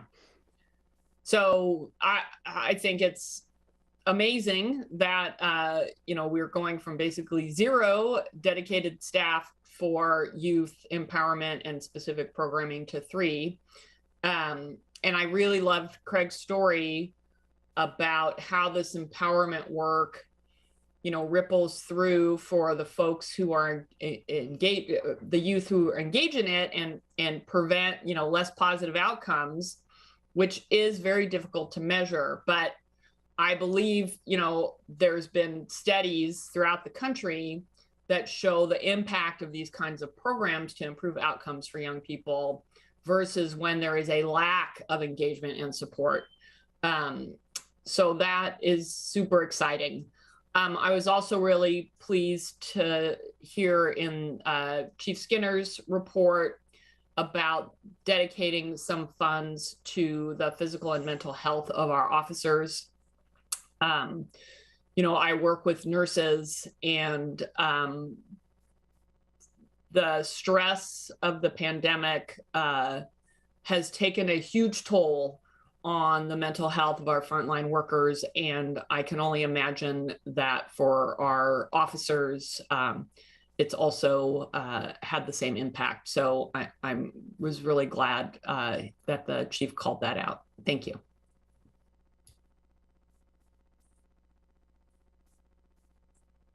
Thank you. I have Ryan Konofsky, followed by Councillor Clark. Thank you. So my first question was about the youth program. I was just curious to know how much are we engaging with our local school districts in the efforts, and are we coordinating with them at all? I'm just kind of curious about that. Yeah, we have a really strong relationship with 4J and Bethel school districts, and we've done out of school, after school programming with them on sites for the last 20 years. Not at every school, but at most Title I schools. So we do have a relationship with them in a different type of programming way. Not this current method with CSI would be more about contacting the schools related to counselors that work with certain kids and try to get wraparound services going. And so it's at a more individualized level in this CSI targeted programming, if that makes sense. Absolutely, yeah, thank you. That's great to hear. Another question for Chief Cockrum. So I was curious about the timeline of the study of the kind of coordination effort that you all were hoping to reevaluate. Just wondering how long are you thinking that would take? I'm going to give that to Jeremy. Sorry. So at the moment, I'm in the process of going through reference checks. And so hopefully we'll have that group hired on very shortly. And from there, I think we were looking at timelines in the ballpark of 3 to 4 months, but I think at this point it's negotiable because the scope of work is being worked out. Okay, that definitely not years, so that's great to hear. I'm glad that it'll be coming quickly. And then, questions about the cahoots and that topic. So everyone wants to take those. So could you help me understand the difference between, what would I see with the community safety officers and, the traditional police officers? What differences are there in kind of, both how they're presenting the community, just kind of understanding the differences? Yeah, thanks for the question. So, obviously our police officers are arguably our most outwardly facing employees in the city, just by virtue of what they respond to, what they drive, how they look. They're easily identified. Our community service officers are not sworn police officers, so they are professional staff. They don't have to go to the academy for certification, so they're easier to hire. They're quickly trained, and much more quicker to be out on the street, being able to answer calls for service. And so they'll be able to go to certain calls for service that don't involve suspect interaction, because there's a safety component to that. But we have an inordinate number of people that will call around a theft that has occurred that they don't have any suspect information, or there's no confrontation happening right now. That's a perfect resource for us to be able to go to with a CSO, because oftentimes that's a really emotional time for an individual that's been victimized or victim of theft or one of those other things. So we want to get to them quickly. We want to get to them and meet their needs. And if all we're sending is our police officers to do that, then they're waiting an inordinate amount of time. So those CSOs handle that kind of lower bucket of calls that we wouldn't send an officer to. And then cahoots is even the next level. I'm not going to say down, but it's a different level where we're basically, the premise is, let's send behavioral health first responders to behavioral health issues, not police officers. And so that's where cahoots fills that gap for us of calls that we wouldn't be going to most of the time. Only about 6% of the calls that cahoots goes to, 6 to 8%, depending on the year, that they go to, they actually divert off of our plate. So the majority of the calls that they go to, if we didn't have a cahoots to respond to those would largely go unresponded to, just by virtue of how busy both EPD and ESF is. Perfect, thank you for that. and I guess kind of talking about that, I was curious to know how many total calls for services were do you get? Just trying to see the comparison of the 18,000 that Cahoots goes to. Kind of how is that proportional to the total bucket? Another great question. So the total, now remember, calls for service and being dispatched to a call are two different metrics. And the computer-aided dispatch CAD system, we don't have enough time to explain how all of that works. But what I will tell you is that we average, or actually this last year, we had about 110,000 calls for service total coming to dispatch. Of those calls for service, we dispatched about 90,000 of those calls were dispatched. And so we on average have a disposition of being dispatched and arrived at somewhere, it changes from year to year, somewhere in the 70 to 80,000 range is what Eugene handles. Somewhere in the range of 40 to 45,000 is what ESF handles. So just to give you kind of a breakdown of who's doing what in this system. Perfect. And then my last, I guess, maybe teeing up a future conversation, because I don't think in a week's time we can get the information, but I'd love to see, I kind of envision like a birthday cake of how everything looks, right? Like the bottom layer with the most calls that probably are the least concerning, and, going up the ladder, and just, I'd love to understand more about how, that all breaks down. I'm sure it's pretty data intensive and you can break it down a lot of different ways. But I'd certainly be curious to see, how we maximize, our dollars and make sure that the right folks are going to the right place, and how can we, help make that system work as best as possible for you all. So, but that, I think, like I said, probably not going to get handled in the next week. So thank you. Thank you, Councillor Clark, and then myself. Thank you, Chair. I just want to say, from my point of view, from my opinion, 4J's decision not to continue the school resource officer in the school program was one of the dumbest and certainly most dangerous decisions the 4J board made in a long time. And from my point of view, I'd love to see them reestablish that relationship of having those officers in schools. I think that keeps all our kids safer. And Chief, my question is, if they were to reestablish those positions, do we have contingent budget plans sufficient to be able to do that at this time, or would it take a while to arrange how we think about that again? Yeah, anytime you shutter a program like that, it's going to take a little bit of time to stand it back up. So, yeah, it'll take us a little bit of time. 4J were good partners when we had the program where they funded half of those officers, and so when they decided to have that go away, that funding went away. So we can absolutely do it, and we're committed to doing whatever our school districts need from us around youth services and what youth services looks like as we move into the future. But yes, it would take a little bit of time to stand that up. But we have it within the Community Safety Initiative and other sources to be able to reestablish that. It would take a little time, I'm hearing you say, but we could. Yeah, not specifically in the Community Safety Initiative for youth services. We do not have that in there.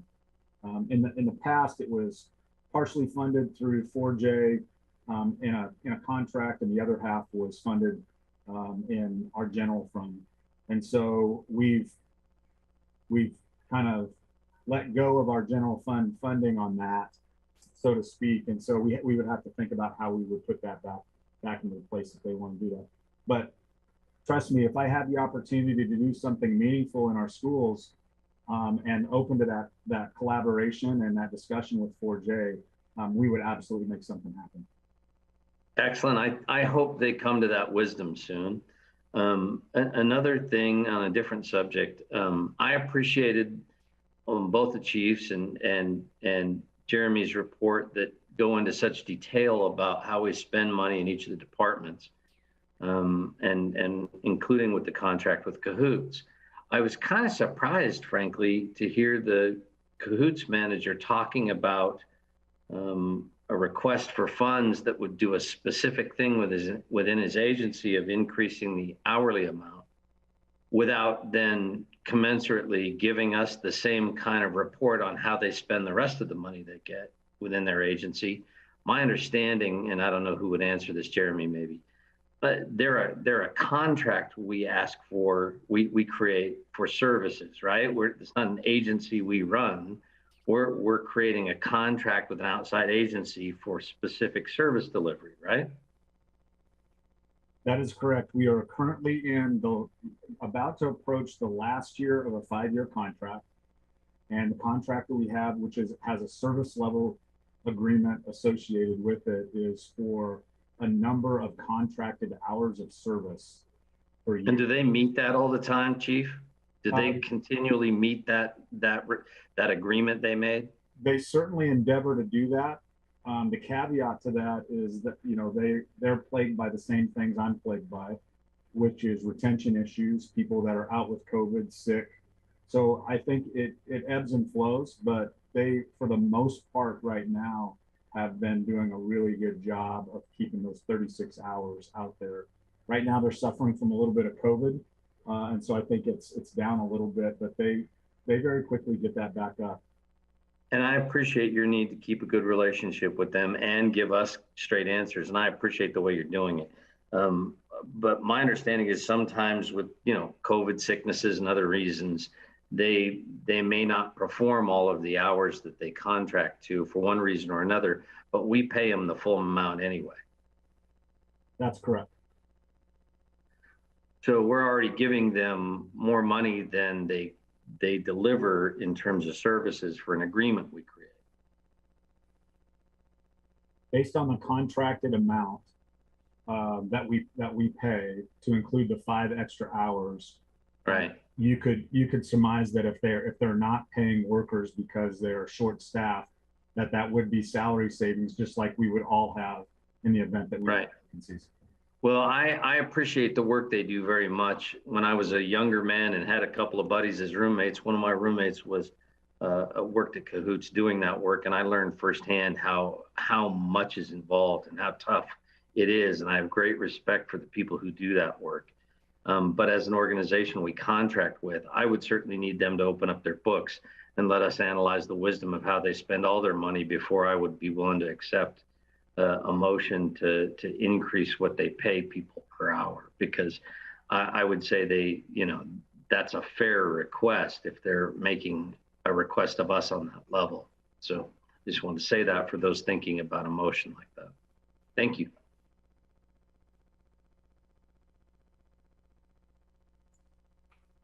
Thank you. My first, I want to thank everyone for the presentations. I want to start with a question on the youth programs. I'm just wondering, that was a great high-level presentation. I'm coming from a experience background of having worked at Lane County Youth Services for several years. And so I would love to dive into a lot more detailed minutia on what exactly is being done in those programs. It's entirely outside the scope of what we would have any time for in a meeting like this, but I would love to know where I could get that more detailed information. Yeah, you can start with me, and just whatever you need programmatically as far as our structure, I can deliver to you. I don't know the depths of what we're talking about. We are certainly in the process of building this program within the roots of our community. And so we still have a lot of outreach to do with key partners and how we expand our services with the dollars we have. So yeah, I'd be willing to share as much as we have right now with you. Excellent. Yeah, I'll definitely follow up. I don't know exactly what my questions are in this moment, but transitioning from the high level to the granular is my goal. And I would love to know more. It sounded really cool.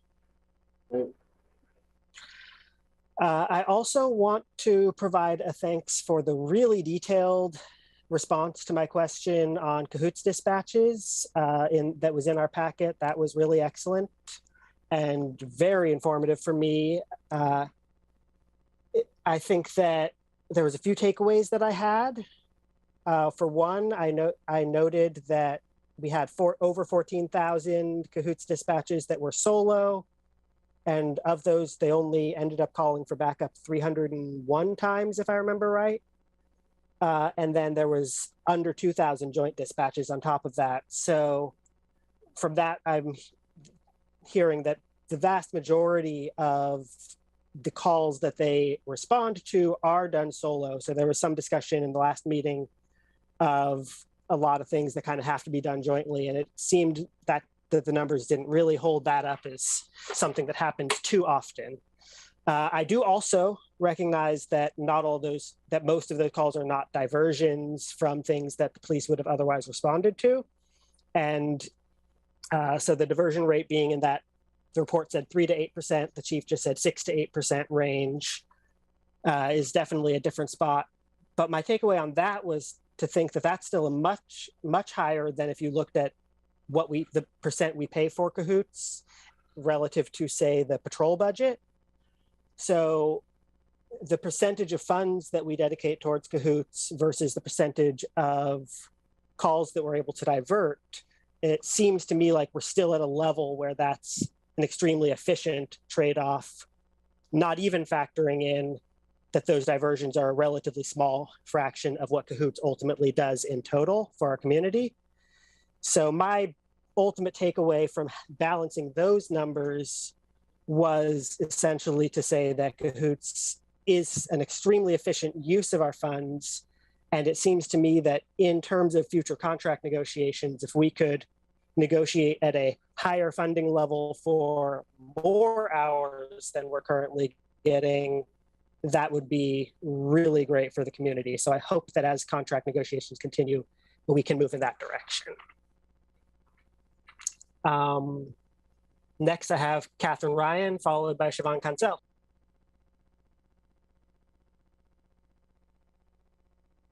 Okay.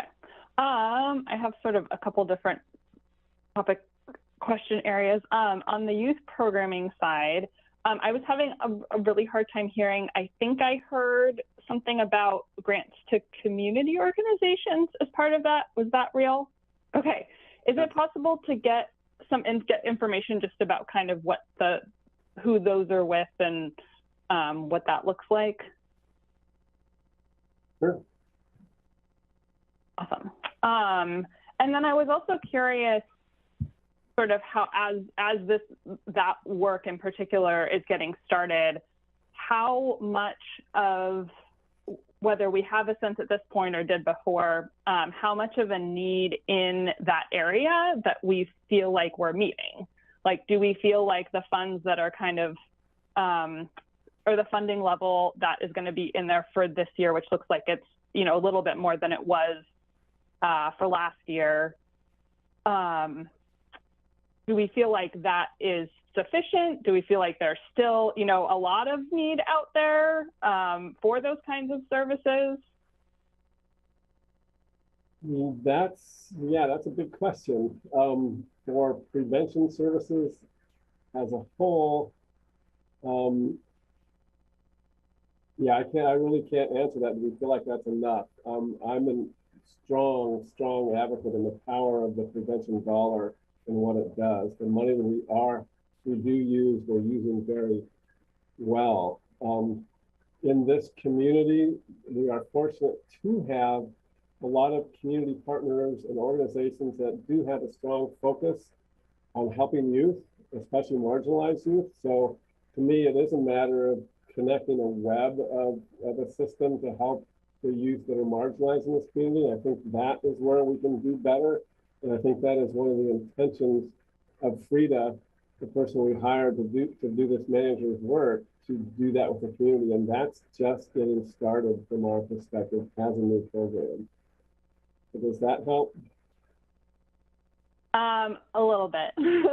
I'm thinking about it. My quick math was that it's about 4% of the CSI funds. And I think in some of the previous conversations, some budget committee members have kind of tried to start making nudges of like, hey, more towards prevention would be awesome. So just trying to get an idea of like, is that, is there a need that could right. be? When we had some of the community outreach and dialogue with community partners in our community, they shared some of the same concerns around always valuing prevention dollars with youth.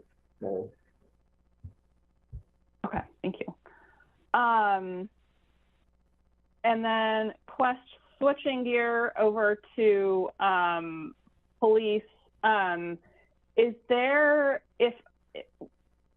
I was trying to do some quick Googling and didn't really find anything about whether like a lay person looking at a sworn officer and a CSO would be able to tell like the difference between those two people, like that those are different things. Catherine, you mean visually? Yeah. We're certainly working on that. So they drive completely different vehicles that are branded completely different. They wear completely different uniforms. They leverage some of the same technology in their cars because they are anchored to our dispatch. But we've tried our best to differentiate them from our sworn officers.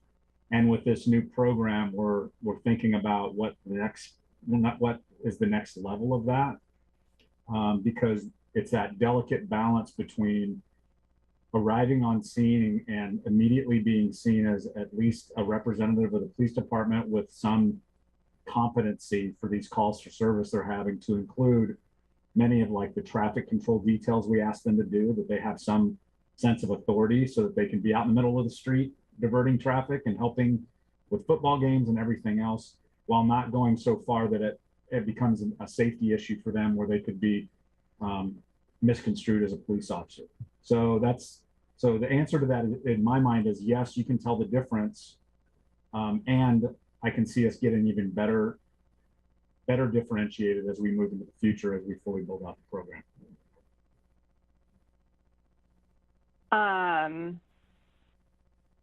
Okay.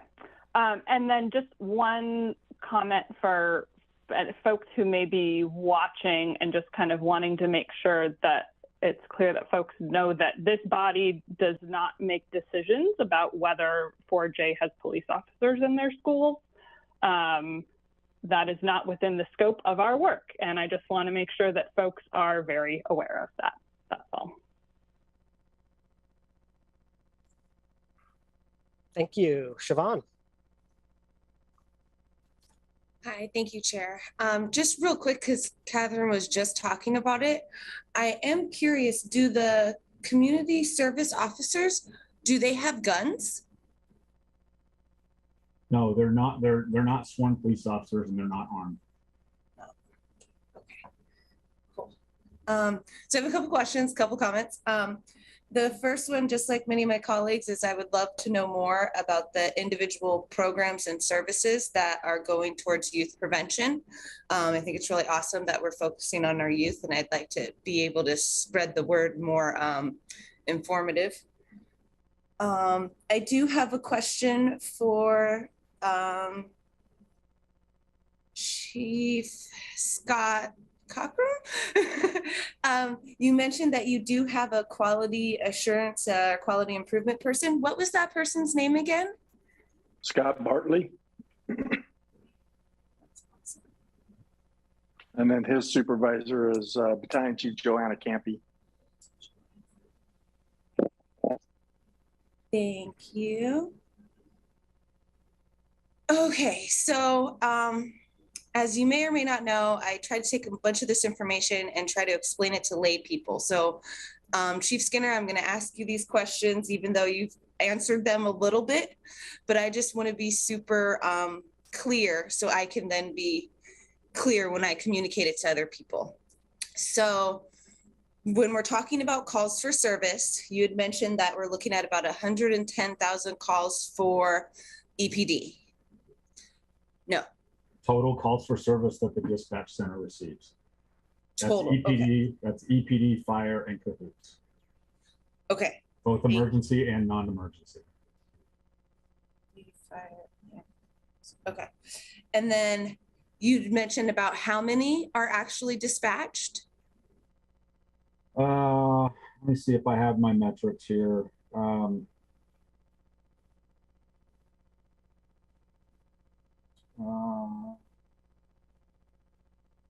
last one I saw, and I asked, unfortunately, I have Ryan Skiles on this call, and I asked him to do that data, and I don't have it here. So EPD responds to about 70,000 of those calls for service where we're dispatched, but we have a disposition where we're dispatched and we arrive and we clear.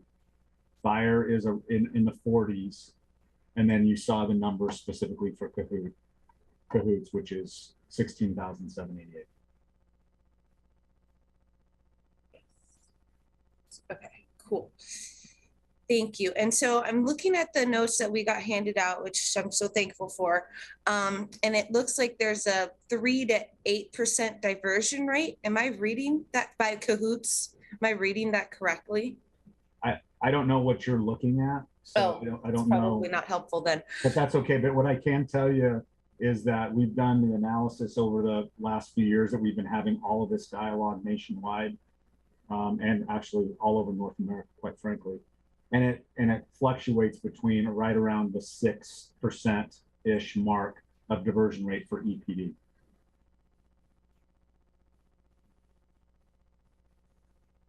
Okay, cool. And then I do have a question, and you may not be able to answer it, or maybe it's not the right question. But since we're talking about the CSI, how much, since 50-something% is going to the police department, how can you know, or do you know how much would actually go to Cahoots of that 12.5 mil?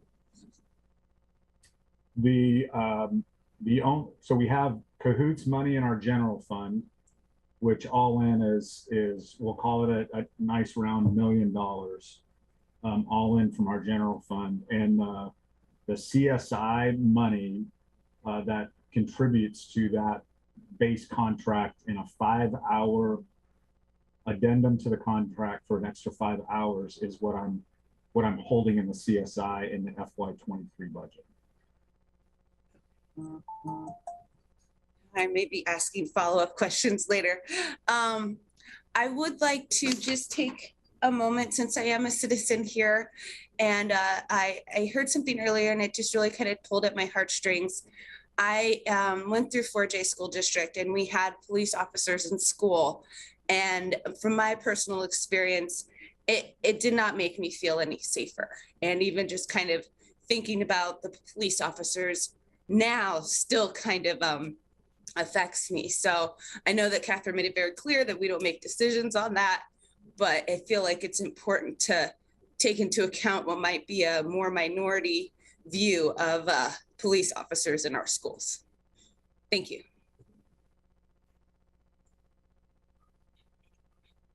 Thank you. And I don't see any more hands for Q&A on the CSI presentation. So unless anyone flags me down in the next 3 seconds or so, Jeremy, is that a misclick? Just a misclick. So we are then going to move on now to our open round robin. I've just put the order that I'm going to be calling on people in chat.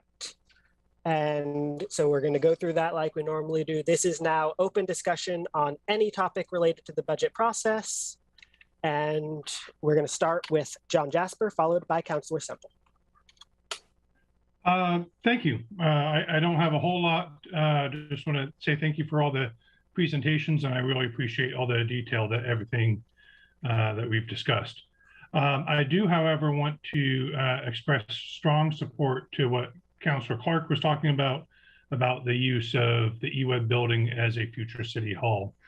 I do completely understand that this is a council policy decision.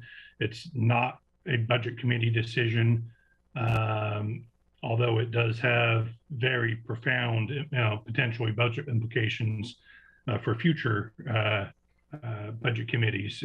As my time's coming to an end on the budget committee, I hope that future committees continue to pick up this torch and carry it forward, because I see this as the ability to utilize this building as a city hall really, I think, speaks to the Eugene government's commitment to really demonstrating their stated values and really putting the money and their actions where their mouth is when it, talks about embracing and reduce, reuse, recycle, all of that. I mean, what better way, to embrace that concept and to upcycle a building that's already there that profoundly, by and large would meet the needs than going out and building a brand new, shiny city hall. Not to mention the environmental impacts, financial impacts, what we could be using the money for instead. And really, what better way to link the downtown core with the Riverfront and Ferry Street Bridge areas?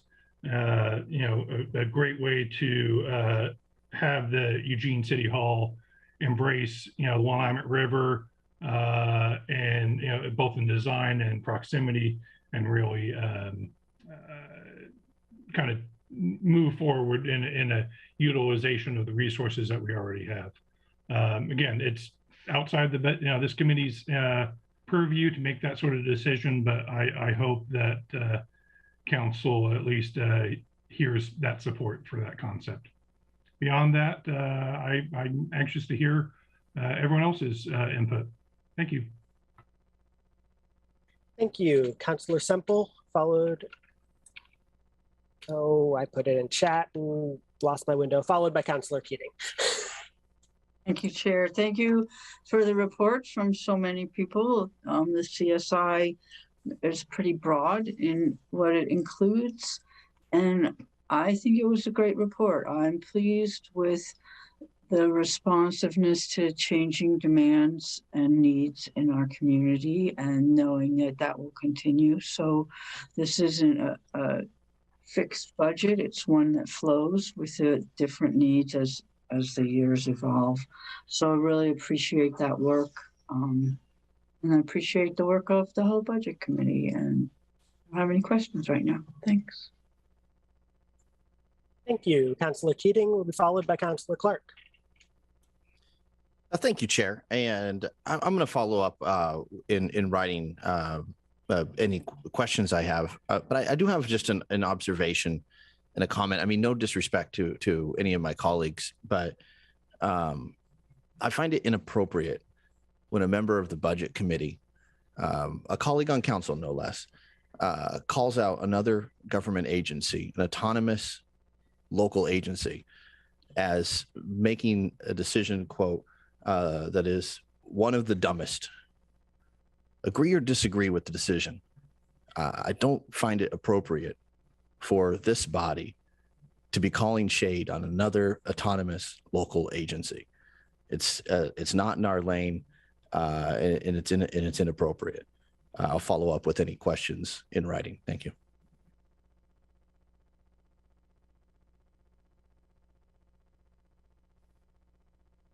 Thank you, Councillor Clark, followed by Siobhan Cancel.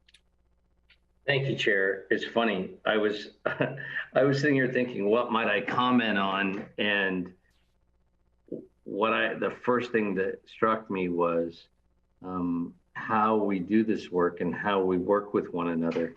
And to my colleague and my friend Matt, I would say, I'm absolutely proud, and I'll stand by every comment I made as a citizen in this community. I have every right to say 4J was really dumb in that decision.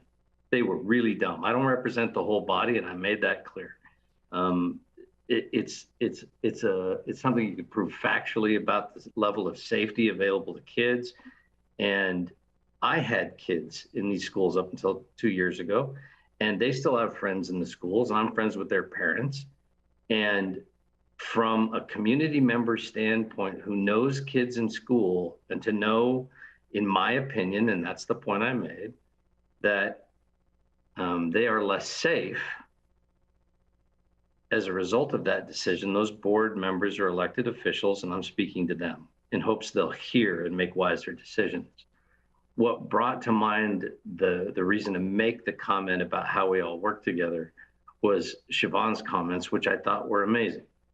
She disagreed with me in a way that wasn't personal and it wasn't anything other than, hey, this is my experience in the world and you should take this into account. And I want you to know, Siobhan, I heard you.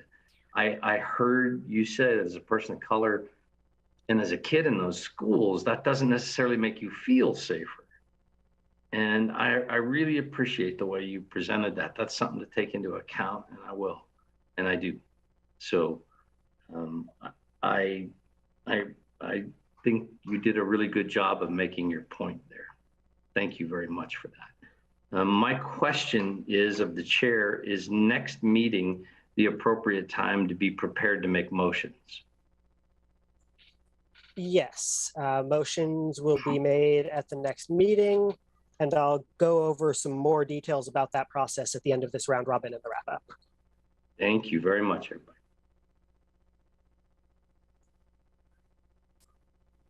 Thank you. Siobhan, followed by Councilor Groves. So I did think of an additional question that occurred to me with the EPD and cahoots. I'm curious, and it obviously doesn't have to be answered now, but I'm curious how long EPD may stay once cahoots is on site. Because like if the cahoots and EPD assess the situation is more better handled by cahoots, and EPD can be freed up to go to a more urgent call. I'm just curious if they even collect data on that, would be one of my questions. Yeah, it's anecdotal at best. Those handoffs happen every once in a while, those warm handoffs happen. And then usually it's based on the totality of the circumstances and case by case. There'll be times where we'll call cahoots to deal with something, and they may arrive and say, hey, do you mind hanging out for a little while and making sure that this is going to go the way we hope it goes so that we're safe. And conversely, cahoots may call us and say, hey, this is feeling like it's going sideways. Can you guys come and handle? And we'll handle, and we'll say, hey, cahoots, can you hang out around the block? Because if we get this thing de-escalated, we want to hand it back off to you. So it really is a very good relationship in trying to support each other out in the street. Nice. Thanks, Chief Skinner.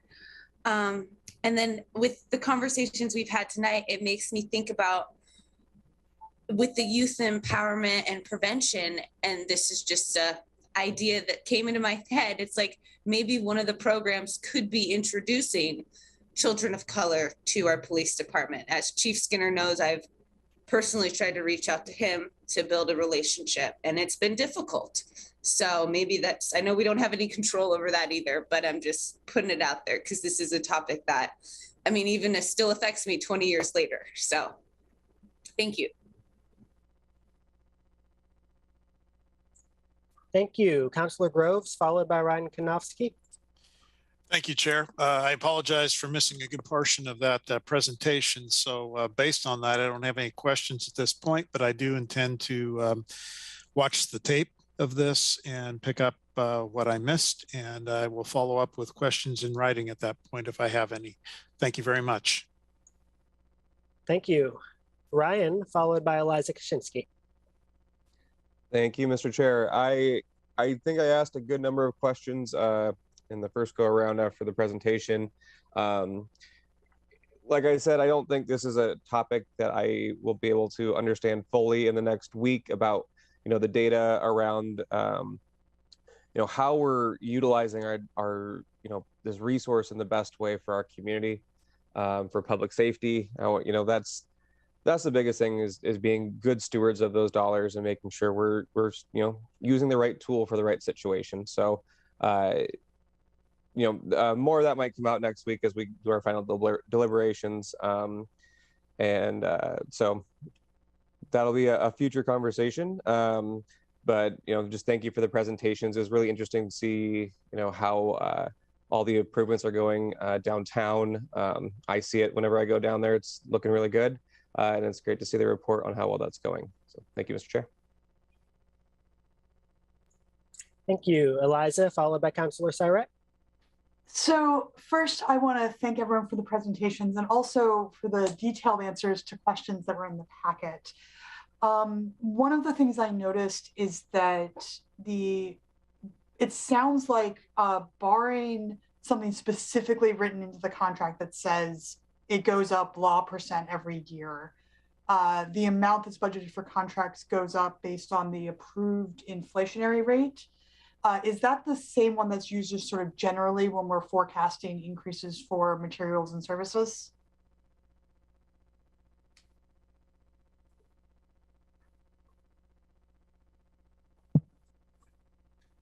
Oh, there you are. Sorry, I should have warned that I was going to ask questions that require people to hop on the call. No worries. Good evening, Twyla Miller, the finance director. So yes, generally the rate we set for our forecast, we tie to this state economist for our CPI. And so each year as part of our budget process, we do set that rate for departments, and that is the budget rate they receive. Okay. And when we're looking at our contracts, not just with Cahoots, but with organizations like Square One and various other service providers, those are very personnel heavy operations, very personnel heavy contracts. And I feel like we acknowledge in our budget that personnel costs tend to go up faster than the cost of a pen or the cost of physical materials. Is there any differentiation that we're looking at when we're looking at the inflationary pressures on service personnel heavy type contracts versus material heavy type contracts?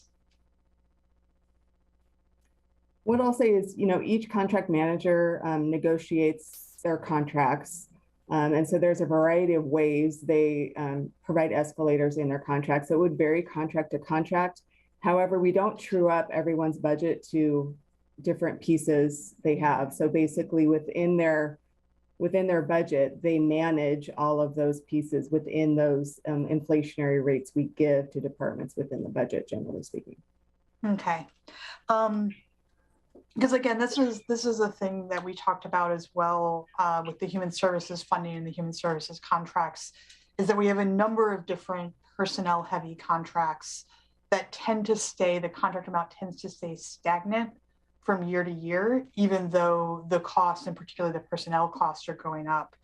And I don't know that there's much that we can do about that this year, but I feel like as we are moving into a new method of addressing budgeting, maybe thinking about how we recognize that when we're having these very service heavy contracts, that those costs, the same way that our health insurance cost as a city, our retirement costs go up at a rate greater than inflation, how does that impact our service providers who we're relying heavily on for many, many critical services in the city?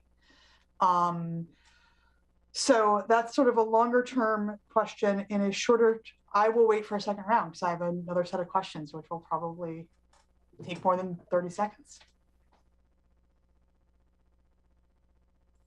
Thank you. In that case, Councillor Syrett, followed by Catherine Ryan. Thank you, Chair. Originally, I wasn't gonna have anything to say, but since other people brought up a couple of topics, I'm gonna respond. On the question of City Hall, next Wednesday, we are going to be discussing the potential of making the LCC building, where we currently have our City Hall, as our new City Hall.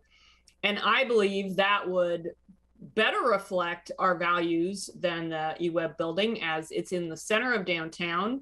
It's across the street from our major transit hub. It's a LEED certified building built with sustainability in mind.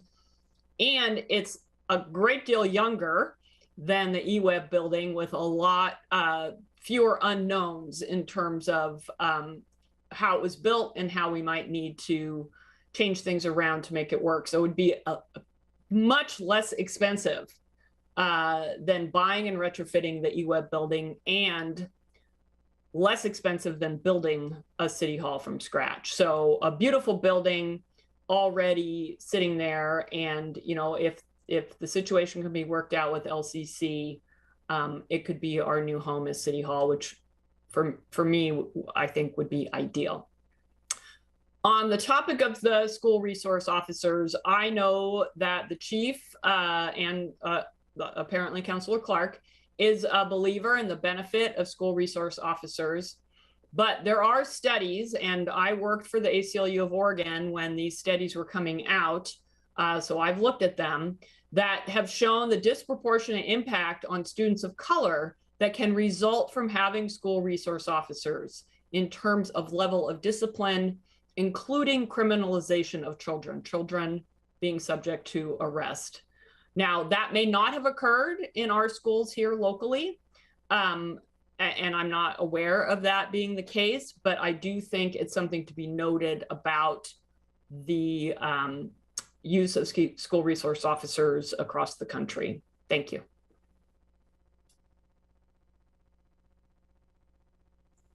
Thank you. Catherine, followed by Ryan Moore. All right.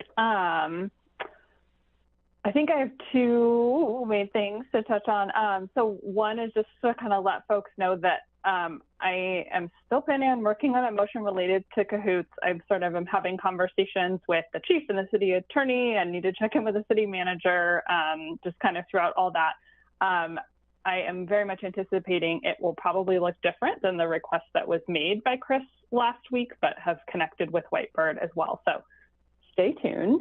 And I feel like after the conversations I've had with them over the last year plus at this point, feel pretty confident in saying that I think that, as we're talking about having more cahoots and like what that looks like, I think it's going to be pretty hard to get them to go beyond 36 hours until they are like, kind of financially fully stabilized at 36 hours. So I think it's just something for us to keep in mind. I personally am looking forward to them having new contract negotiations next year so that maybe this doesn't happen year and year over again. So I'm hoping that that will kind of be that reset to like get things kind of where they need to be on both sides. And I think the other piece that I want to comment on was during the meetings that we had when we were kind of talking about ARPA and CSI last fall was maybe when that was, the kind of extra meetings that we had. I expressed some concerns and had some similar questions around kind of CSOs versus police officers. And I am very glad that the shift is being made to kind of go the route of CSOs rather than just sort of more and more sworn officers. I continue to have some concerns that for folks in our community who, police presence is not a feeling of safety or security, I don't know that the CSOs are necessarily gonna feel safer for them or not kind of connote that police presence. So looking forward to kind of continued thinking and updates on what, as that kind of program gets built up, what that differentiation looks like, and kind of how that is going to work in real time. That's it. Thank you. Ryan and then myself.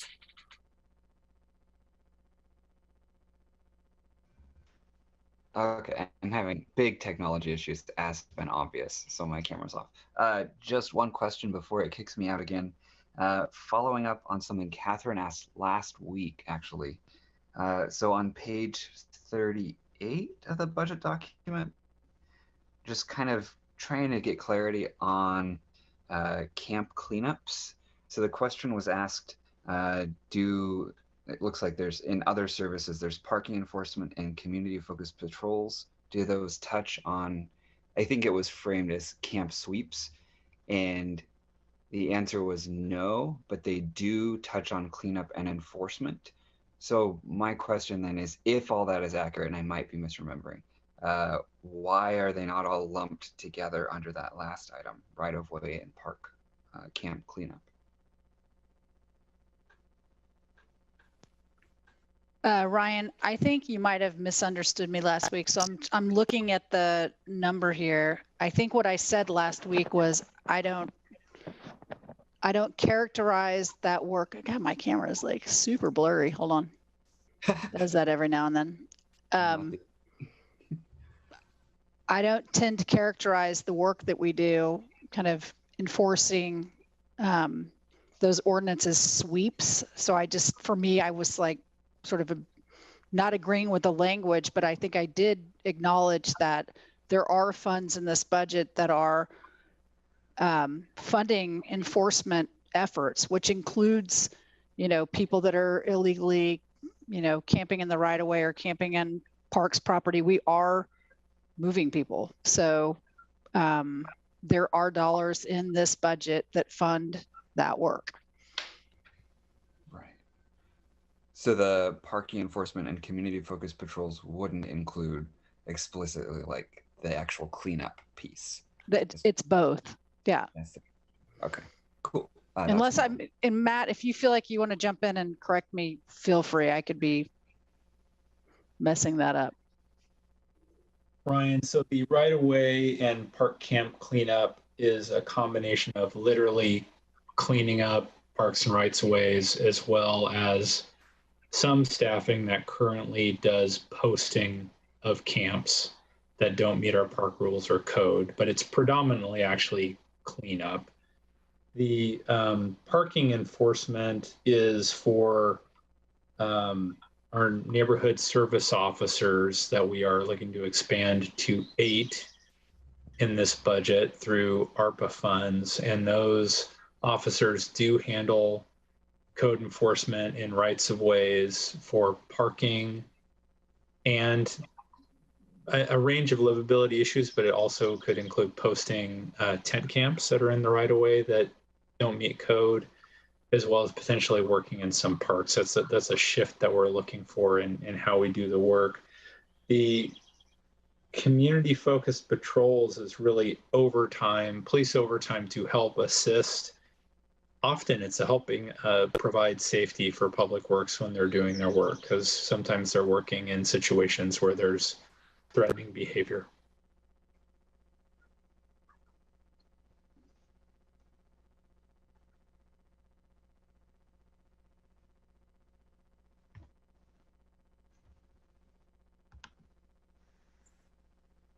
Do we still have you, Ryan? Looks like no. All right. If you get those tech issues back up, you can of course jump in for a second round. That brings it up to my turn. I guess the first thing that I want to touch on, just because it has become a topic of conversation tonight, is the general issue of youth interactions with law enforcement overall, and also just with our safety, more broadly with our safety structure. Since I do have that background at Lane County Youth Services, it is an area I've spent a lot of time on. And I just want to bring one thing forward from Youth Services, which was a report that got put out in 2020 that Kevin Altucker did, that was specifically on racial and ethnic disparities in Lane County's juvenile justice system. And that was a very detailed 90-page report. And I think a lot of us know Kevin Altucker. He's done work with both the county and the city and the U of O. And so that's something that anyone who wants more information on that, I just want to put out a plug. That report is worth reading. On the topic of cahoots, I was hit the end of my 3 minutes earlier with saying that I would love to see in the next round of contract negotiations a bigger contract for more hours, and commensurately, of course, that would have to be putting more money towards it. I see a lot of room for continued efficiency and value in growing that program if we can. Having made that point, I of course acknowledge that's outside the scope of what the budget committee could do. That is something I would like to see, not a motion we'll be making next week. I do want to, though, acknowledge also Catherine's point that Cahoots has made it very clear they're not prepared to agree to a higher service level, even though it would benefit the city greatly, without first achieving what they feel is an appropriate level of stabilization of where they're at now. So I don't know exactly what that is going to entail, and I haven't seen any preliminary language on what a motion might look like around it, but I am interested in what we can do as the city and whether it's something that can be done in the budget committee level or whether it's something to be done at the policy level and where that lives. But I'm interested in the city attempting to do what it can to achieve Cahoot stabilization so that there will be a foundation on which we can negotiate a larger contract in the future to the benefit of all. I think that would be really wonderful for our community if we were able to get there. And I'm not sure at this time what the path is or which body it would run through, but I would like to see that be an ultimate goal. With that, I want to do a quick check on we have some hands going up for the second round already. Earlier, I did see Councillor Semple raise and then lower her hand. I just want to know if that was meant to be a request for a second round. I just don't think this is the right place to be talking about City Hall. I think that's really inappropriate. Okay, thank you. With that then, for our second round, we have Eliza Kaczynski, Councillor Clark, and Siobhan Consell currently. If anyone else wants a second round, go ahead and throw those hands up. I'm so sorry, Councillor Semple. I'm going to limit my comments to the financial aspects of this question. I will watch with great interest the work session that's talking about the potential locations for future City Hall.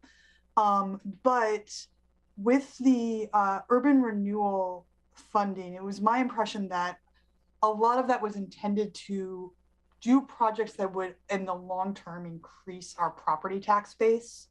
And that those projects would be projects that either would encourage business to come in, to rent buildings, to build buildings like fiber, or would directly support the construction of buildings that would ultimately be paying property taxes at a greater level.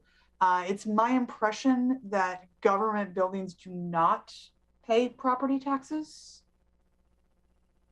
And so the benefit of using urban renewal funds in order to $25 million of urban renewal funds in order to construct a city hall or renovate a city hall would be the marginal increase in people going to restaurants in the Riverfront. And that seems like a lot of money for a marginal increase in people going to restaurants in the Riverfront. So that would be my thoughts on budgetary impacts in urban renewal. Thank you. Eliza, I just wanted to make one small correction that, just the fact that it's a government building is not necessarily the property tax question, because if we lease space in a government building to a private company, we do pay property taxes on that. Similarly, a privately owned building that leases space to a nonprofit or a government agency can also get an exemption for their property taxes for that square footage. So it's more about how the space is being used. But from a property tax perspective, supporting that building to renovate into a non-government building might have a better property tax impact in the long term. Unless it's a nonprofit. Okay, thank you. Yeah. Thank you, Councillor Clark, and then Siobhan. I agree absolutely with Liza that the tax increment financing is designed to increase the property value of a privately owned building and thus increase the tax base. That's the purpose of tax increment financing. And my argument for many years now has always been, the funny part is the city of Eugene has never used a single dollar to do that. Every dollar we almost, and I need to allow for the exception, almost every dollar we've ever spent of tax increment financing in an urban renewal district has been for public spaces and public buildings, farmers market, Holt Center, you can go on and on and on. It's always listed to us. So I agree with the intent, and that's why I support it, but that's not what Eugene does with those monies ever.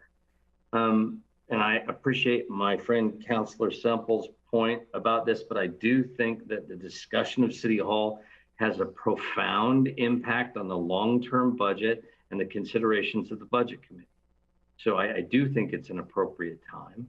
And to my friend Claire, I would say, number one, I appreciate your comments about the ACLU, and I take that with great, I'm hearing you on that and the importance of it.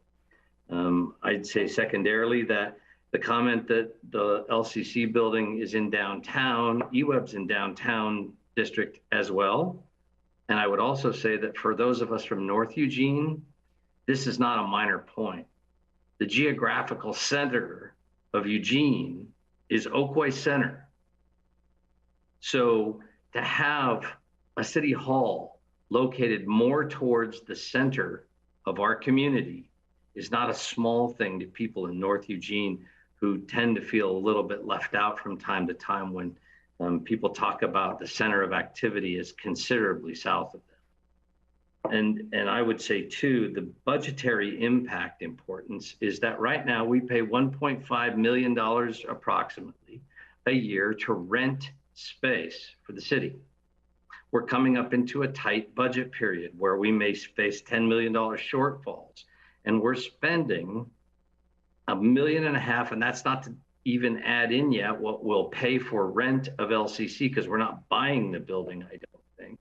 And if we do, you're correct, Claire, I think that new construction of $1,300 a square foot is insane. I don't know if we bought the LCC building, what little space we'd get for very few employees would be per square foot, but I suspect it would be high. And we'd still continue to pay $1.5 million a year to rent other spaces. We can get 100,000 square feet, which by the way is $250 a square foot at the numbers I quoted, where we can have you stop paying that much money out of general fund.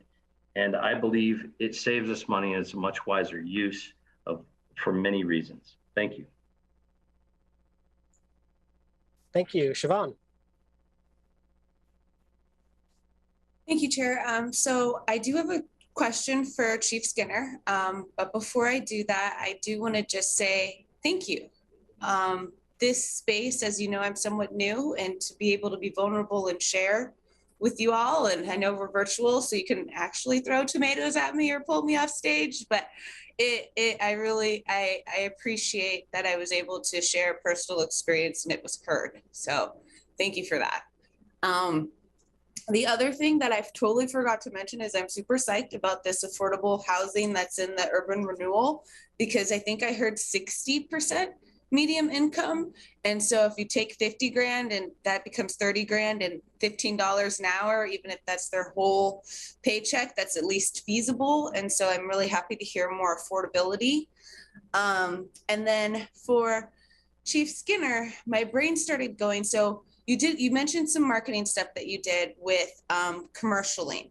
Do you know about how much you spent on commercialing and how much rate of return you've gotten, like via people recruitment? Yeah, I can get that for you, and let me do that because it gives us a really good excuse to get together again and chat about some stuff. Okay, I actually thought about you the other day when I was doing some stuff with the relief nursery. So I do have that. As far as rate of return, you know, we got that funding in January. We really kind of got spun up closer to April, and so it may be a little bit too early to be able to have a clear picture on our rate of return just yet. Okay, yes, I will follow up with you. I owe you an email anyway.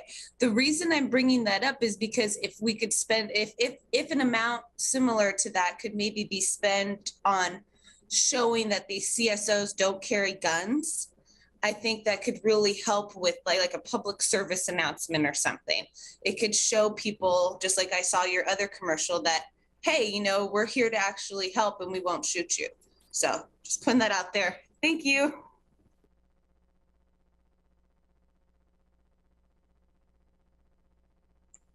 Thank you. It looks like that concludes our second round. So let's slide on into wrap up and next steps. So next week, May 25th, is our final meeting of this budget committee cycle. That will have an opportunity for public testimony. If you have any additional questions between now and that meeting, please email them to Vicky along with any intended motions. The process for our motions is going to be similar to last year. It's helpful for everyone who has signaled motions they're going to make that we already have some idea of what's coming down the pipeline. As if you have any last work you're still doing on crafting motions, I still encourage you to reach out to finance staff to work on those and get that assistance. They're really happy to help make sure that motions are functionally viable within the way the budget is structured, and can help with language and identifying potential funding sources and all of those things. So we will, in that meeting next week, be entertaining for the first time in this cycle the motions and discussing and deliberating on them in sequence. Please have all motions submitted to finance staff, Vicky or Twyla, by Monday morning at 9 a.m. so that they have time to compile that list, and so that then I'm able to work with them on putting those motions in order for the meeting so that we have an actual agenda to work through the intended motions and deliberate on each one. And as always, we'll take whatever list of motions we have, go through them one by one, and then once they all pass or fail, we move on to the final approval of the budgets as amended and send them on to City Council. So that is the goal and where we stand in the process. I'm not seeing anyone from staff jumping in, waving a hand to say I forgot something, so I think I got it right. And with that, I look forward to doing our work next week. And until then, I will see you later and have a wonderful evening. We are adjourned at 8:23 p.m.